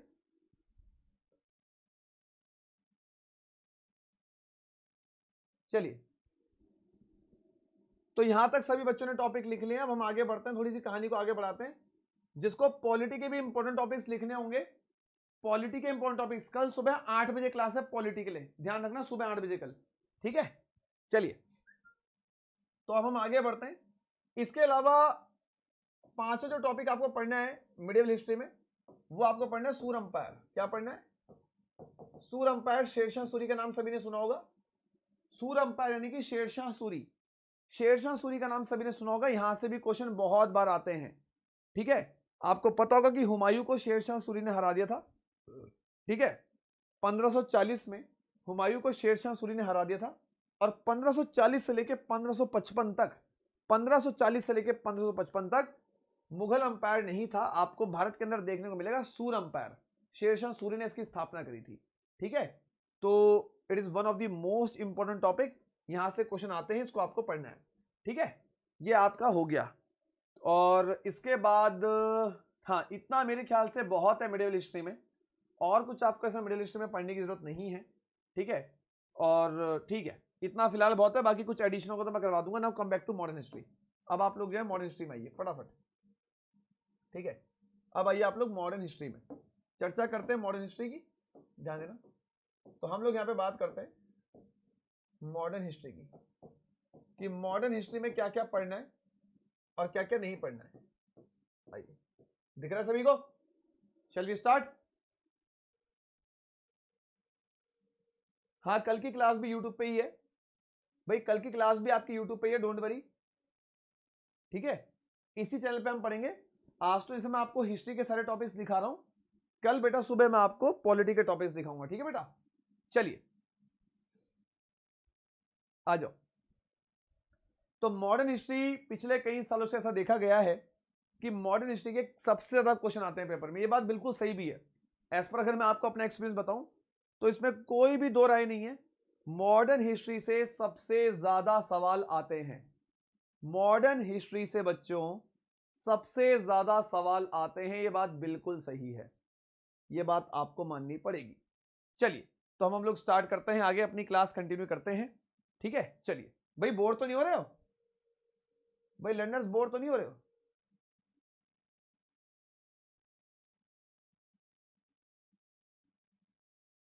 ठीक है, स्टार्ट करते हैं आगे अपनी क्लास। चलिए, thank you Kundan so much. वैसे कुंदन हमेशा क्लास में डाउट पूछता है, आज कुंदन लिख रहा है सर विशाल सर से अच्छा हिस्ट्री कोई नहीं पढ़ा सकता, मैंने सर को यूट्यूब पे देखे सब्सक्रिप्शन लिया था। कुंदन, आज तारीफ कर रहे हो? ऐसा नहीं है गाइस, आप हमेशा हर एजुकेटिव क्लास देखें, जिसका आपको अच्छा लगे आप उससे पढ़ें, ठीक है। चलिए आगे बढ़ते हैं। तो मॉडर्न हिस्ट्री के अंदर सबसे पहला जो टॉपिक है हमारे लिए बहुत मेन, वो क्या है? पहला जो टॉपिक है हमारा मॉडर्न हिस्ट्री में जो सबसे इंपॉर्टेंट है भैया, वो है हमारा advent of Europeans. Advent of Europeans, advent of Europeans, ध्यान से देखना, एडवेंट ऑफ यूरोपियंस। हमारे जो हिस्ट्री में सबसे पहला टॉपिक है वो है एडवेंट ऑफ यूरोपियंस, कि यूरोपियंस किस प्रकार भारत आए। अब यूरोपियंस में कौन कौन था आप सभी को पता है। पुर्तगाली भारत आए थे, पुर्तगाली के अलावा आपके डच हो गए, है ना, डच के अलावा फ्रांस हो गए, और आपके ब्रिटिशर्स। आपको पता होगा ये सब लोग जो हैं भारत आए थे। किस तरीके से इनकी कंपनियां भारत आई, डच ईस्ट इंडिया कंपनी, पुर्तगाली east India company, France east India company, अंग्रेजों की ईस्ट इंडिया कंपनी। तो ये चारों देश किस तरीके से इन्होंने भारत में अपनी एंट्री करी व्यापार करने के लिए, ठीक है, समझ रहे हो।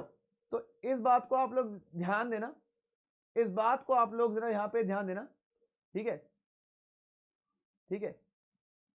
अगर हम लोग आगे चलते हैं, ठीक है, ओके, तो इतनी बात अगर आप सभी के समझ में आ गई है तो हम आगे चलते हैं, यहां पे ध्यान देंगे, ठीक है। तो जैसे कि फ्रांस भारत आया, ब्रिटिशर्स भारत आए, इन्होंने अपनी कंपनियां कहां कहां खोली, इन चारों देशों ने अपनी फैक्ट्रियां कहां कहां लगाई, सुन लो, इन चारों देशों ने अपनी फैक्ट्रियां कहां कहां लगाई, किसने पहले लगाई किसने बाद में लगाई, इसके अलावा इनकी वॉर्स, जैसे कि आप कह सकते हैं कि पुर्तगाल और अंग्रेजों की लड़ाई हुई थी, बैटल ऑफ स्वाली, डच और अंग्रेजों की लड़ाई हुई थी, बैटल ऑफ बेदरा, फ्रांस और अंग्रेजों की लड़ाई हुई थी, बैटल ऑफ वंडीवॉश। ठीक है, तो इनकी एंट्री भारत में कैसे हुई, इन चारों देशों की एंट्री भारत में कैसे हुई, इन चारों देशों ने भारत में अपनी फैक्ट्रियां कहां कहां लगाई, ये आपको पढ़ना पड़ेगा, ये इंपॉर्टेंट है, यहां से क्वेश्चन आ जाता है।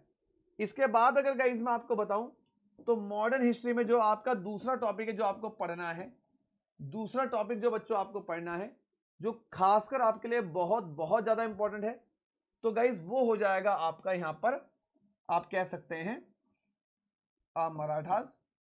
मराठास आपको पढ़ना है, ठीक है, मराठास तो पढ़ना है, साथ में आपको एंग्लो मराठा वॉर्स पढ़नी है।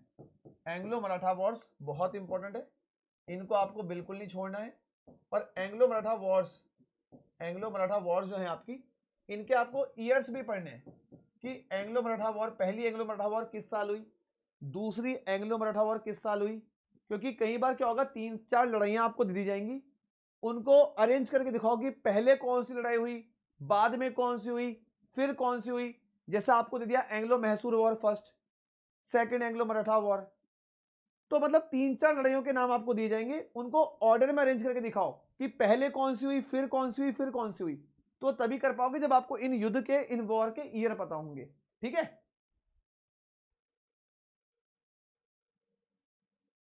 ठीक है,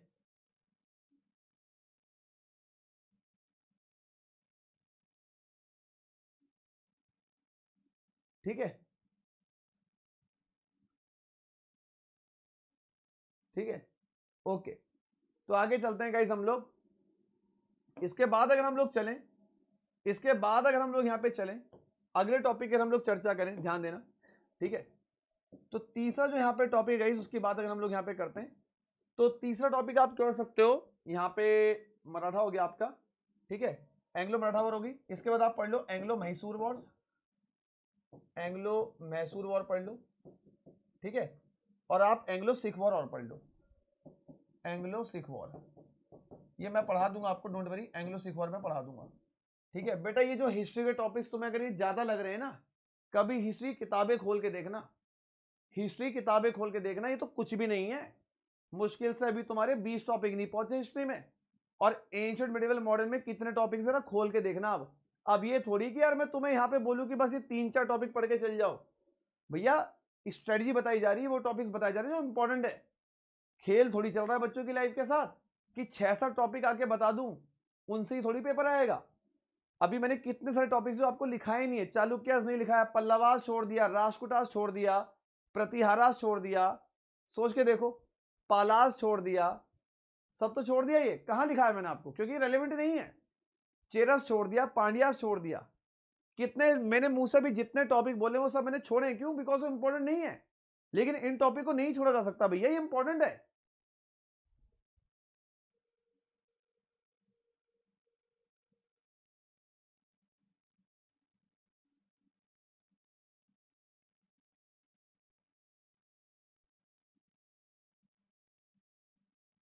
ठीक है, आगे चलिए, आगे चलते हैं, ठीक है, ये हो गया। नाउ इसके बाद अगर हम लोग आगे चलें, अगर तुम इतना भी नहीं पढ़ सकते तो फिर ये उम्मीद मत करना कि तुम अगर हिस्ट्री के 20-22 क्वेश्चन आएंगे तो तुम उसमें से 18-19 कर दोगे। भैया खेल थोड़ी हो रहा है यार, यूपीएससी का पेपर है वो, मैं आपको यहाँ 10 टॉपिक के नाम थोड़ी लिखाने आया हूं। अगर मुझे ऐसा करना होता मैं 5 मिनट बता के चल जाता अभी तक। चलो आ जाओ, ये तो आपका हमेशा के लिए तैयार हो गया कि इनको छोड़ना ही नहीं है, ये ऐसे टॉपिक इनको छोड़ना ही नहीं है, ये मान लो। 3 हो गए, अब आगे चलते हैं, चौथे टॉपिक के ऊपर बात कर लेते हैं हम लोग। तो चौथा जो टॉपिक है वो हमारा क्या होगा गाइस, यहाँ पे चौथा टॉपिक आपका हो सकता है, यहाँ पे आप पढ़ लीजिए चार्टर एक्ट्स, चार्टर एक्ट्स पढ़ लीजिए। चार्टर एक्ट के साथ जितने भी इंपॉर्टेंट हमारे एक्ट्स और हैं मॉडर्न हिस्ट्री में, जैसे कि मैं आपको यहां पे बताता हूं,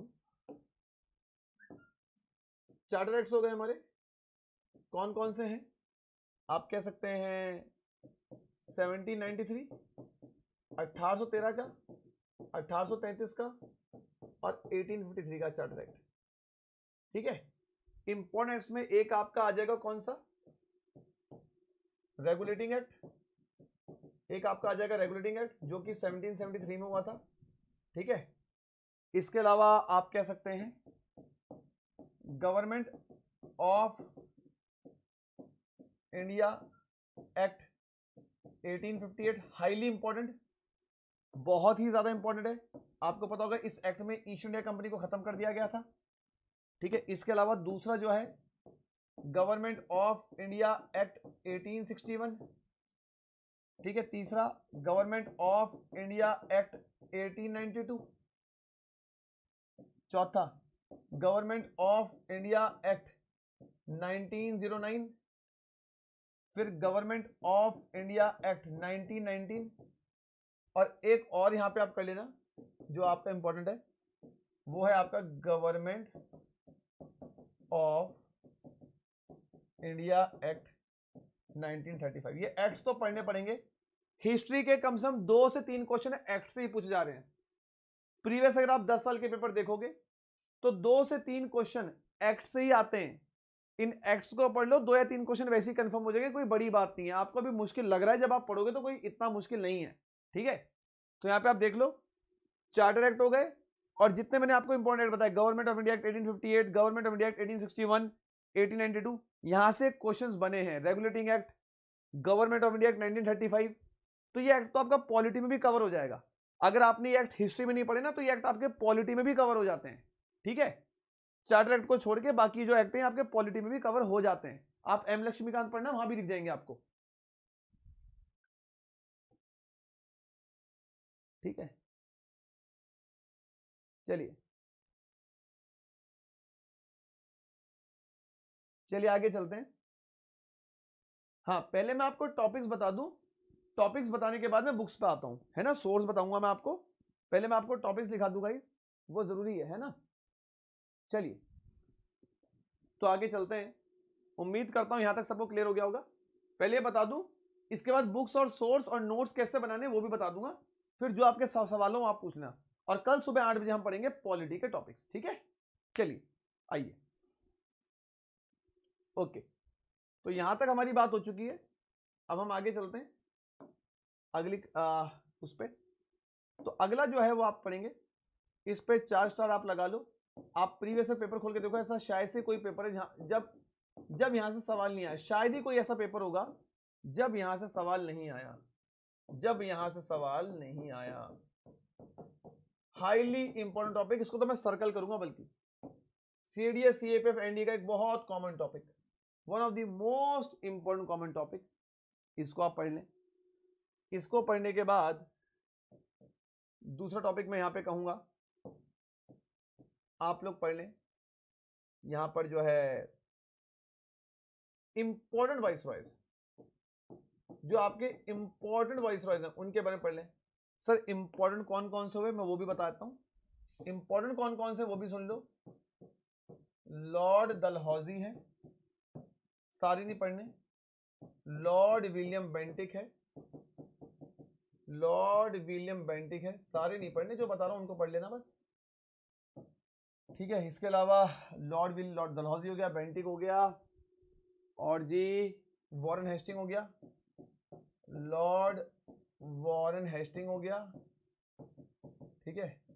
वाइसरॉय भी कई सारे, में लिमिटेड आपको बता रहा हूं, ठीक है। और जी आपका यहां पे हो गया लॉर्ड लिटन हो गया, लॉर्ड कैनिंग हो गया,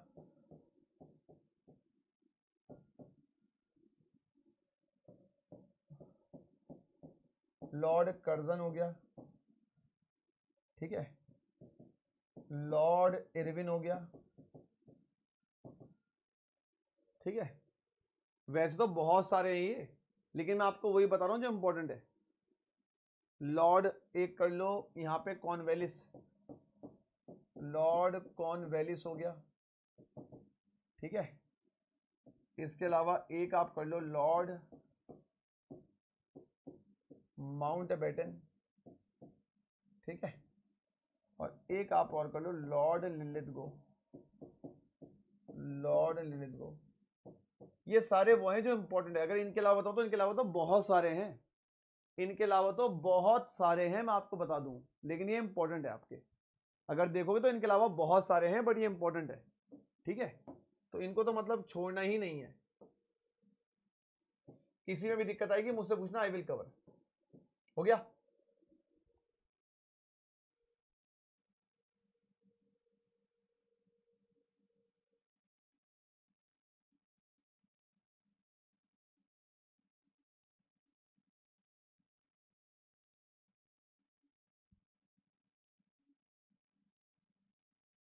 क्लियर गाइज? ठीक है गाइज, हो गया, डन है, ठीक है। और एक इसमें और ऐड कर ही लो, बिकॉज ये पॉलिसी लेके आया था, तो लॉर्ड वेलेस्ली थोड़ा इंपॉर्टेंट हो जाता है, बिकॉज ये सब्सिडी अलायंस लेके आया था। एक वेलेस्ली को ऐड कर लेना, क्योंकि ये सब्सिडी अलायंस की पॉलिसी लाया था, तो इससे क्वेश्चन बन जाता है यार, तो वेलेस्ली को और ऐड कर लेना। अगर यहां तक हुए तो आगे चले। चलिए, अब वैसे तो वाइसरॉय बहुत सारे हैं, ठीक है, दुनिया भर के वाइसरॉय हैं, लेकिन ये वो हैं जो इंपॉर्टेंट जहां से क्वेश्चन बनते हैं, है ना।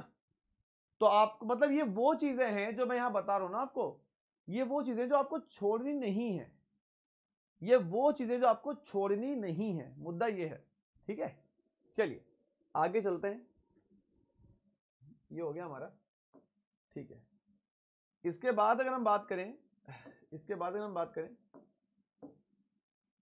तो हमारे पास जो अगला टॉपिक आता है वो क्या आता है, ठीक है। अगला जो टॉपिक आता है गाइस वो आता है हमारे पास यहां पर सोशल एंड रिलीजियस रिफॉर्म्स। अब भैया हिस्ट्री के 22-23 क्वेश्चन आते हैं, ऐसा तो है नहीं कि मैं तुम्हें यहाँ पे 7-8 टॉपिक बताऊं और 7-8 टॉपिक बताने के बाद तुम ये सोचो कि हमारे 20 क्वेश्चन सही हो जाएं, है ना। इतना इतना भी प्यार नहीं आ रहा यूपीएससी को हमारे ऊपर, है ना। तो 20-22 क्वेश्चन है, तो उसके लिए मेहनत तो थोड़ी बहुत करनी पड़ेगी। सोशल और रिलीजियस रिफॉर्म्स हो गए। अब इसका मतलब क्या होता है आप सभी को पता है, जैसे राजाराम मोहन राय का ब्रह्मो समाज, सोशल और रिलीजियस रिफॉर्म्स, ब्रह्मो समाज, आर्य समाज, प्रार्थना समाज, ठीक है। खासकर तो यहां पे आप लिख ही लो, कुछ लोगों के बारे में लिख ही लो। राजा राम मोहन रॉय मत छोड़ना, स्वामी विवेक आनंद मत छोड़ना, ठीक है। आर्य समाज मत छोड़ना, ठीक है। प्रार्थना समाज मत छोड़ना। इसके अलावा सर सैयद अहमद खान, सर सैयद अहमद खान पिछले सीडीएस में खोल के देखो, यहां से सवाल भी आ रखा है। इसके अलावा ज्योतिबा फुले, ज्योतिबा फुले, ठीक है जी। और कह सकते हो जो है सर्वेंट्स ऑफ इंडियन सोसाइटी। बाकी आपकी श्रद्धा है। रिफॉर्म्स यहाँ पे मैंने मुश्किल से 4-5 लिखे हैं, रिफॉर्म्स भी बहुत सारे हैं, बट ये वो हैं जो छोड़ने नहीं है। राजाराम मोहन रॉय, ध्यान देना, राजाराम मोहन रॉय, स्वामी विवेकानंद, आर्य Samaj, Prarthana Samaj, sir Syed Ahmad Khan, Jyotiba Phule, servants of Indian society, ये वो हैं जो छोड़ने नहीं है। ये वाले सुधार है, मतलब ये वो लोग हैं जिनके बारे में पढ़ना ही पढ़ना है, जहां से क्वेश्चंस आते ही आते हैं।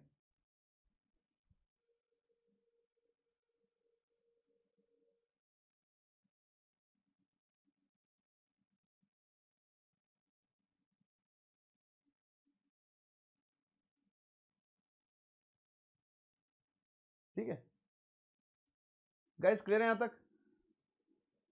गाइस क्लियर है सभी को यहां तक? क्या यहां तक क्लियर है? ठीक है। तो राजाराम मोहन राय, स्वामी विवेकानंदा, आर्य समाज, प्रार्थना समाज, सर सैयद अहमद खान, ज्योतिबा फुले, सब क्लियर है क्या? एक बार रिप्लाई कर दो, एक बार रिप्लाई कर दो, क्लियर है क्या? फिर मैं आगे बढ़ूं, एक बार रिप्लाई कर दो कि क्लियर है। हाँ, नहीं संदीप इतना इंपॉर्टेंट नहीं है ना। थियोसॉफिकल सोसाइटी इतना इंपॉर्टेंट नहीं है, थियोसॉफिकल सोसाइटी इतना इंपॉर्टेंट नहीं है, होता मैं आपको बताता। हो गया?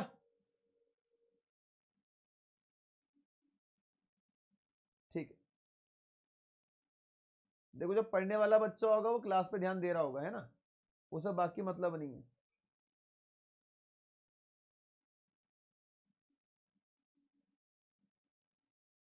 चलिए शाबाश।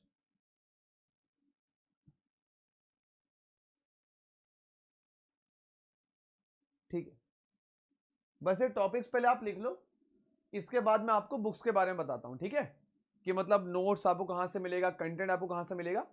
पहले मैं आपको टॉपिक लिखा दूं, उसके बाद I will do that thing. या okay,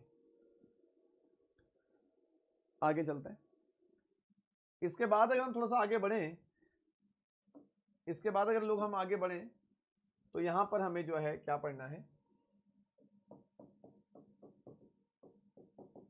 Indian national Congress, Indian national Congress के बारे में पढ़ना है, और कांग्रेस के sessions and it's sessions, Congress को पढ़ना है और इसके सारे इंपॉर्टेंट सेशंस पढ़ने, जैसे कि कांग्रेस का लाहौर सेशन 1929 में हुआ था, जहां पे पूर्ण स्वराज की मांग करी गई थी।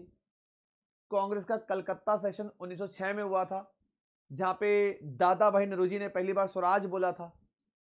तो कांग्रेस और कांग्रेस के जितने भी इंपॉर्टेंट सेशन हैं, जैसे पिछले सीडीएस में पूछा गया था, पिछले सीडीएस में कांग्रेस का एक सेशन पूछा गया, कौन सा वाला, कराची सेशन 1931 में कांग्रेस का कराची सेशन हुआ था, जिसके अध्यक्ष सरदार वल्लभ भाई पटेल बने थे। और वहां पर बात किसी करी गई थी कि भारतीयों के फंडामेंटल राइट्स की बात करी गई थी यहां पे, कि इंडियंस को भी मौलिक अधिकार मिलने चाहिए। तो कांग्रेस और कांग्रेस के इंपॉर्टेंट सेशंस आपको सारे पढ़ने, एक सवाल यहीं से आ जाएगा। हो गया, इज दैट क्लियर गाइस? ठीक है, आगे चलते हैं। यहां तक हमें बात समझ में आ गई ना, आगे चलते हैं, ठीक है। इसके अलावा गाइस आपको अगला topic, land revenue system. Land revenue system में क्या क्या आएगा सर, देखो यहां पर 1 2 3, जमींदारी सिस्टम, ये मैं पढ़ाऊंगा सब, टेंशन मत लो। जमींदारी सिस्टम को ही हम परमानेंट सेटलमेंट बोलते हैं, जमींदारी सिस्टम को ही हम परमानेंट सेटलमेंट बोलते हैं। ये सब टैक्स वसूलने के तरीके थे अंग्रेजों के। ये लैंड रेवेन्यू सिस्टम का मतलब क्या है, अंग्रेजों के टैक्स वसूलने के तरीके, ब्रिटिशर्स के भारतीय किसानों से जो टैक्स वसूलने के तरीके थे, वही सब हैं ये। इसके अलावा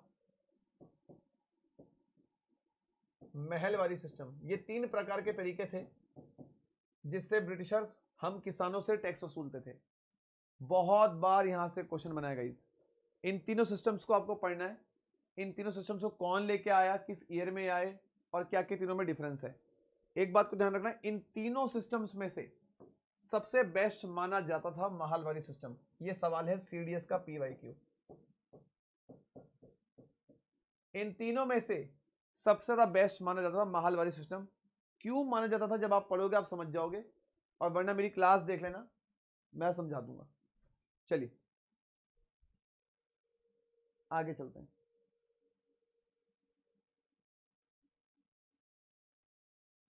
ठीक है ना, मतलब ये चीजें आपको बिल्कुल नहीं छोड़नी। जितनी चीजें मैं यहां लिख रहा हूं ना, इतना अगर आप पढ़ के जाओगे, जितना मैं टॉपिक्स यहां लिख रहा हूं, अगर आप इतना पढ़ के चल जाओगे, इसके अलावा चीज को छोड़ भी दोगे चलेगा, चलेगा। लेकिन आपको आज की क्लास में क्लियरिटी हो जाएगी क्या चीज पढ़नी है हिस्ट्री में। इसके अलावा कुछ नहीं भी पढ़ोगे ना भाई, चलेगा, मैं कह रहा हूं चलेगा। ये तो वो चीजें, अब आप इजीली हिस्ट्री को प्रिपेयर कर सकते हो। अब आपके आपके हाथ में हिस्ट्री की एक ऐसी सोर्स आ गई कि बस इतना पढ़ेंगे तो हमारा काम हो जाएगा, निपटा के साइड करो। मुद्दा ये है, लेकिन कहते हैं ना कि समझदार इंसान वही है जो ध्यान दे, समझदार इंसान वो है जो सुने किसी की, है ना। आइए अब आगे चलते हैं। इसके अलावा इंपॉर्टेंट मूवमेंट्स आपको पढ़ने, इंपॉर्टेंट मूवमेंट्स आपको पढ़ने, इनके नाम मैं आपको बता दूं। स्वदेशी मूवमेंट, स्वदेशी मूवमेंट के बाद होम रूल मूवमेंट। जिसको ये सारे टॉपिक्स नहीं आते मेरी हिस्ट्री क्लास देख सकते हो, बहुत इजी वे में पढ़ा रखा है मैंने सब कुछ, ठीक है। खिलाफत movement,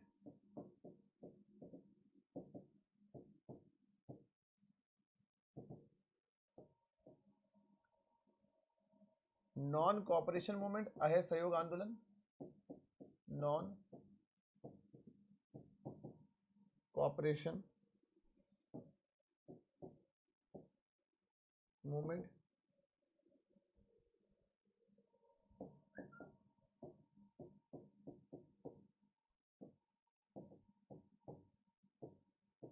civil disobedience movement, last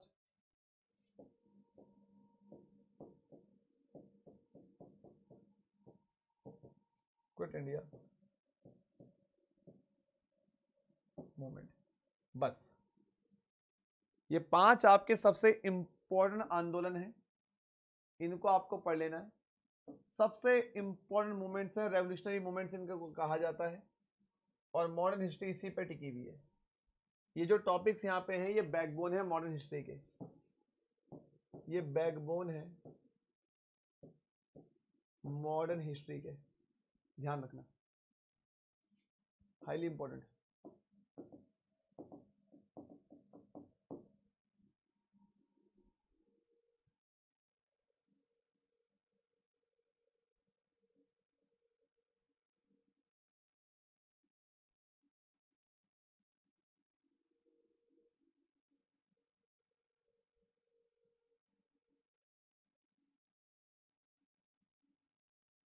ठीक है गाइस, डन हुआ, क्लियर है?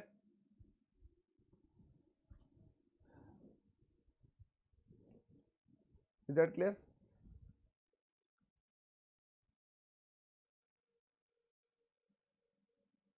नहीं नहीं अनीशा, लेटर मुगल को इतनी प्रायोरिटी मत दो, लेटर मुगल को आप स्किप कर सकते हो, लेटर मुगल के चक्कर में मत पड़ो, जितना मैंने क्लास में कराया उतना देख लेना बस, उससे ज्यादा देखने की जरूरत नहीं है, ठीक है? क्लियर है? समझ गए बात यहां तक? तो ये आपके मॉडर्न हिस्ट्री के मोस्ट इंपॉर्टेंट मोमेंट्स उनको नहीं छोड़ना है, ठीक है? अच्छा सर, ये हो गया। इसके अलावा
खत्म हो गया।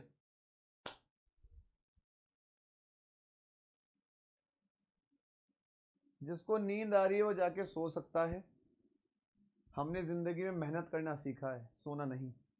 जिसको नींद आ रही है वो सीखे। सुबह से मैं अपनी जॉब कर रहा हूँ, अपना काम कर रहा हूँ, उसके बावजूद भी मैं आपको देख के ऐसा लग नहीं रहा होगा कि मैं फॉर्मेलिटी के लिए खड़ा हूँ या मुझे जल्दी जाने की जल्दी है। किसी को भी देख के ऐसा लग रहा है कि मुझे जाने की जल्दी है। यही अंतर है आप में और मुझ में, ठीक है? चलिए,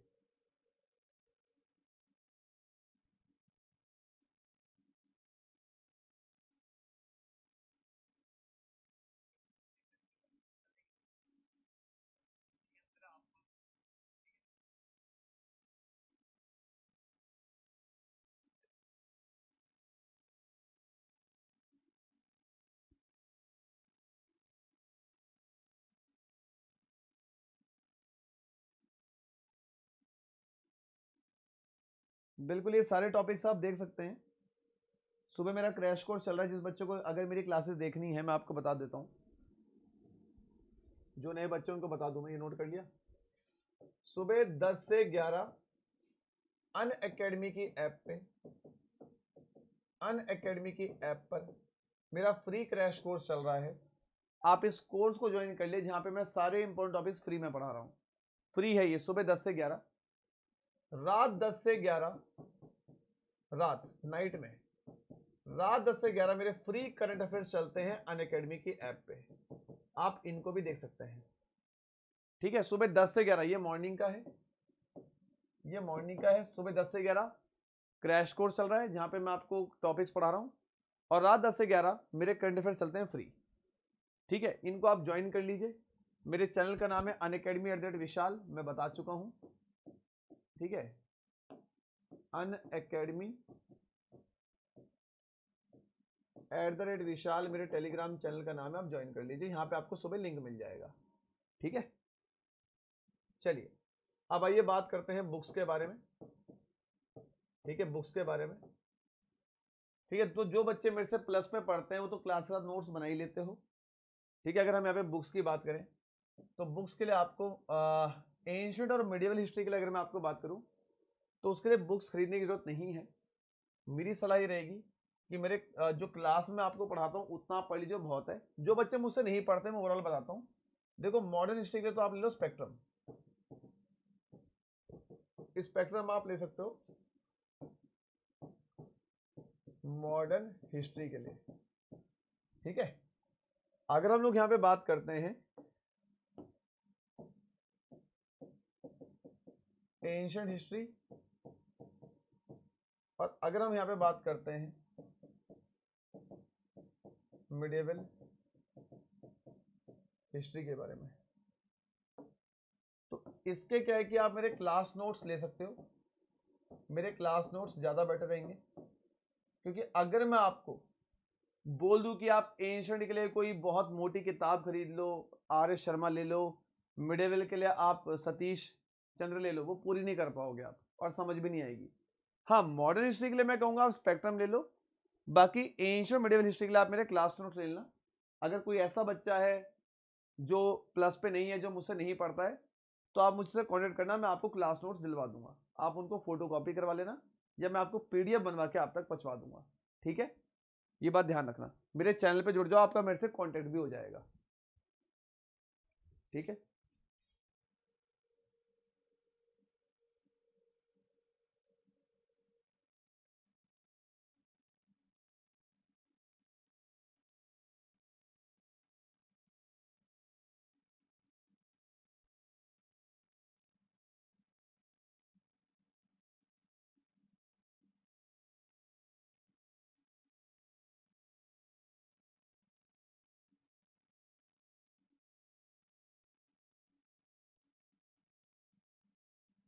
ठीक है।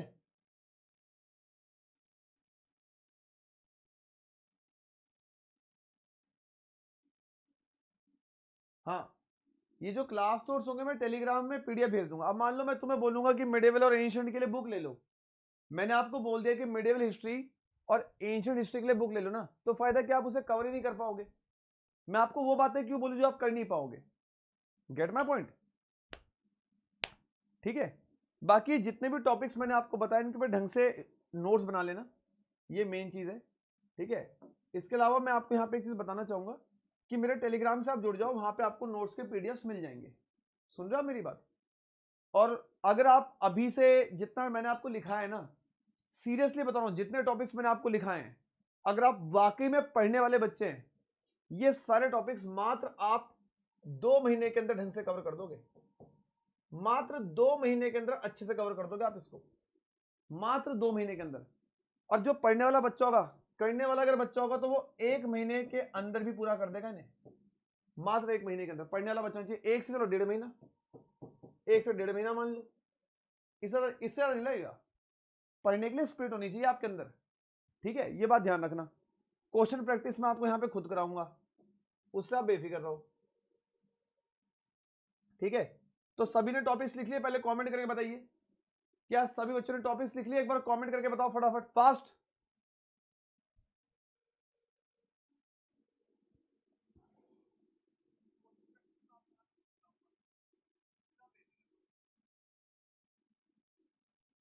अब रोली वर्मा यहां पे कह रही है कि सर पेपर 1 महीने बाद में है। मेरी बात सुनो, पेपर 1 महीने बाद में है, लेकिन पेपर के लिए ऐसा तो पढ़ के जाओगे कि पेपर निकल जाए। ठीक है, आपको बताता हूं अभी पेपर के लिए कितना समय है। अभी आपके पेपर के लिए मैडम कम से कम 1 महीना और 1 हफ्ता है। कम से कम 1 महीना 1 हफ्ता है। जो पढ़ने वाला बच्चा होगा उसको 1 महीने भी निपटा देगा। सच बता रहा हूं मैं, जो पढ़ने वाला बच्चा होगा वो उसको 1 महीने में निपटा देगा। कितने टॉपिक्स होंगे टोटल बताओ मिला के? मेरे हिसाब से होंगे 40 से 50 के बीच में टॉपिक्स होंगे टोटल, 40 के आसपास होंगे। 1 महीने में आप इजीली कर लोगे ये। वो आपको देख के लग रहा है ज्यादा, 1 महीने के अंदर अगर पढ़ने वाले हो आप इजीली कर लोगे, लेकिन ये डिपेंड करता है आप पढ़ाई को समय कितना दे रहे हो। अब एक्सक्यूज देने वाला तो एक्सक्यूज देगा। आपको पूरी बुक पढ़नी ही नहीं है, आपको जो टॉपिक बताया बस ये पढ़ने हैं। बुक लेके अगर बैठोगे साल लग जाएगा, ध्यान रखना। अब मैं आपको ये थोड़ी बोलूंगा कि आपको मैंने यहाँ पे 10 टॉपिक लिखा दिए, फायदा क्या है? मान के चलो मैंने आपको यहाँ पे 15 टॉपिक लिखा दिए, लेकिन वहां से क्वेश्चन बनेंगे नहीं, फायदा क्या है? फायदा तब है ना कि जो टॉपिक मैंने लिखा है यहाँ से क्वेश्चन भी आए, तो थोड़ा तो मैं आपको लिखाऊंगा ना यार।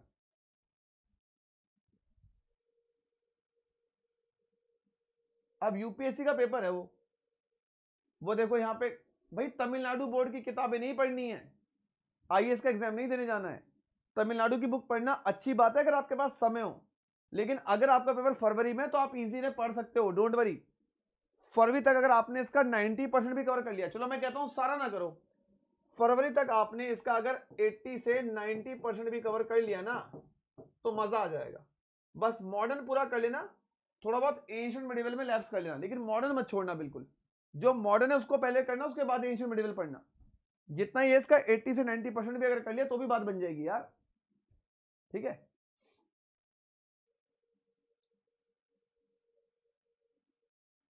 हाँ मैं आ रहा हूं, उसी पे आ रहा हूं।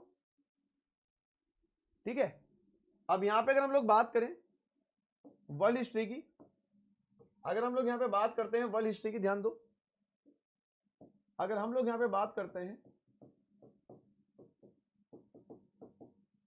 वर्ल्ड हिस्ट्री के बारे में, तो इसका भी लिख लो।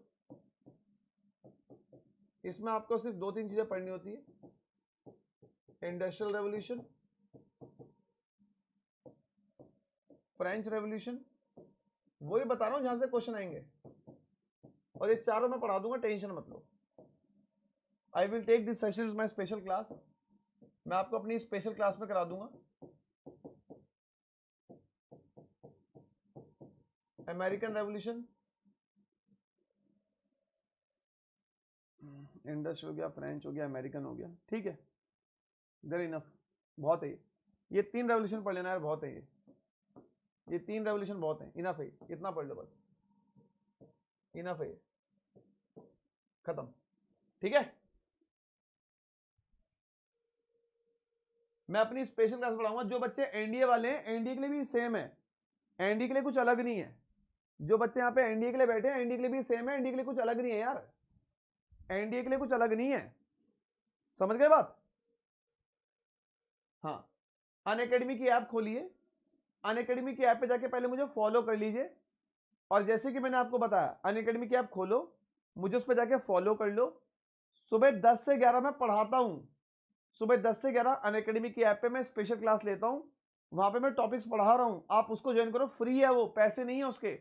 और रात 10 से 12, सॉरी रात 10 से 11, रात को 10 से 11 में करंट अफेयर्स पढ़ाता हूँ। अनअकैडमी की ऐप डाउनलोड कर लो, सुबह 10 से 11 में टॉपिक्स पढ़ा रहा हूँ, हिस्ट्री, ज्योग्राफी, पॉलिटी के, और रात 10 से 11 में करंट अफेयर्स पढ़ा रहा हूँ, वो बिल्कुल फ्री है, तो आप ज्वाइन कर सकते हैं और शेयर भी कर देना उसे। ठीक है लर्नर्स, गेट माय पॉइंट? तो भैया ये बात है, इन टॉपिक को नहीं छोड़ना है। अगर आप हिस्ट्री में इतना भी कर लेते हो ना, मैं बता रहा हूं बहुत है ये, यकीन मानिए मेरी बात, ये बहुत है। ऐसी हर सब्जेक्ट की अपनी लिस्ट बना लो और इस अनुसार पढ़ाई करना शुरू कर दो। मैं साइंस की क्लास भी लूंगा, ऐसी मैं पॉलिटी की क्लास भी लूंगा, इसकी आप बेफिक्र रहिए। ठीक है, मैं साइंस की क्लास भी लूंगा, मैं पॉलिटी की क्लास भी लूंगा, आप टेंशन मत लो। कल सुबह इसी चैनल पे सुबह 8 बजे, टुमारो 8 AM टुमारो यानी कि कल सुबह 8 बजे इसी चैनल पे मैं आपको पॉलिटी के सारे इंपॉर्टेंट टॉपिक्स यहां पे लिखाऊंगा। पॉलिटी से लगभग 18 से 20 क्वेश्चंस आते हैं पेपर में, 18 से 20 क्वेश्चंस आते हैं पेपर में पॉलिटी से। तो जैसे मैंने अभी हिस्ट्री का सेशन लिया आपके सामने, ऐसे ही कल सुबह 8 बजे I will take a session on polity, कि पॉलिटी के सारे इंपॉर्टेंट टॉपिक्स मैं आपको बता दूं। 18 से 20 सवाल आते हैं सीडीएस सीएपीएफ में, तो आप प्लीज कल पॉलिटी का मिस मत करना सुबह, फिर रात को हम ज्योग्राफी का कर लेंगे या साइंस का कर लेंगे, तो एक एक को उठा के ढंग से निचोड़ेंगे, ठीक है? समझ गए बात?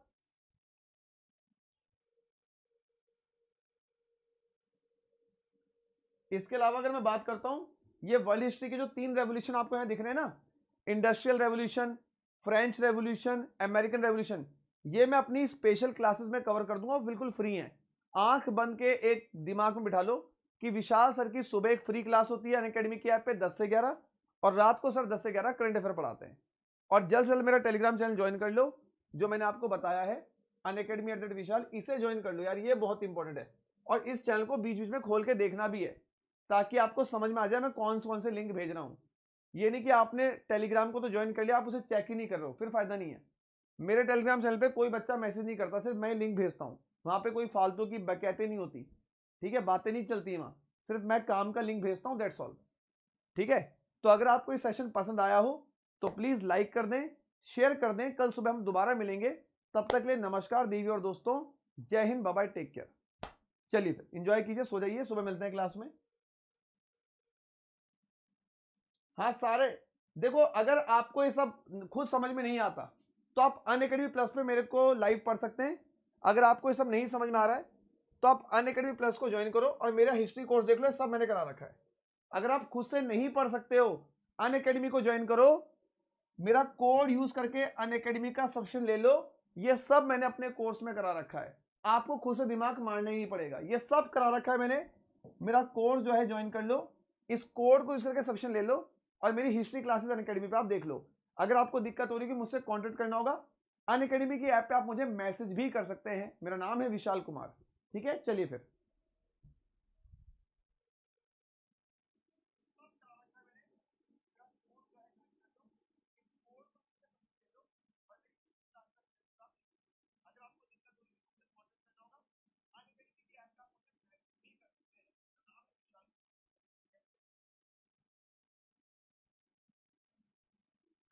चलिए गाइस, मिलता है फिर।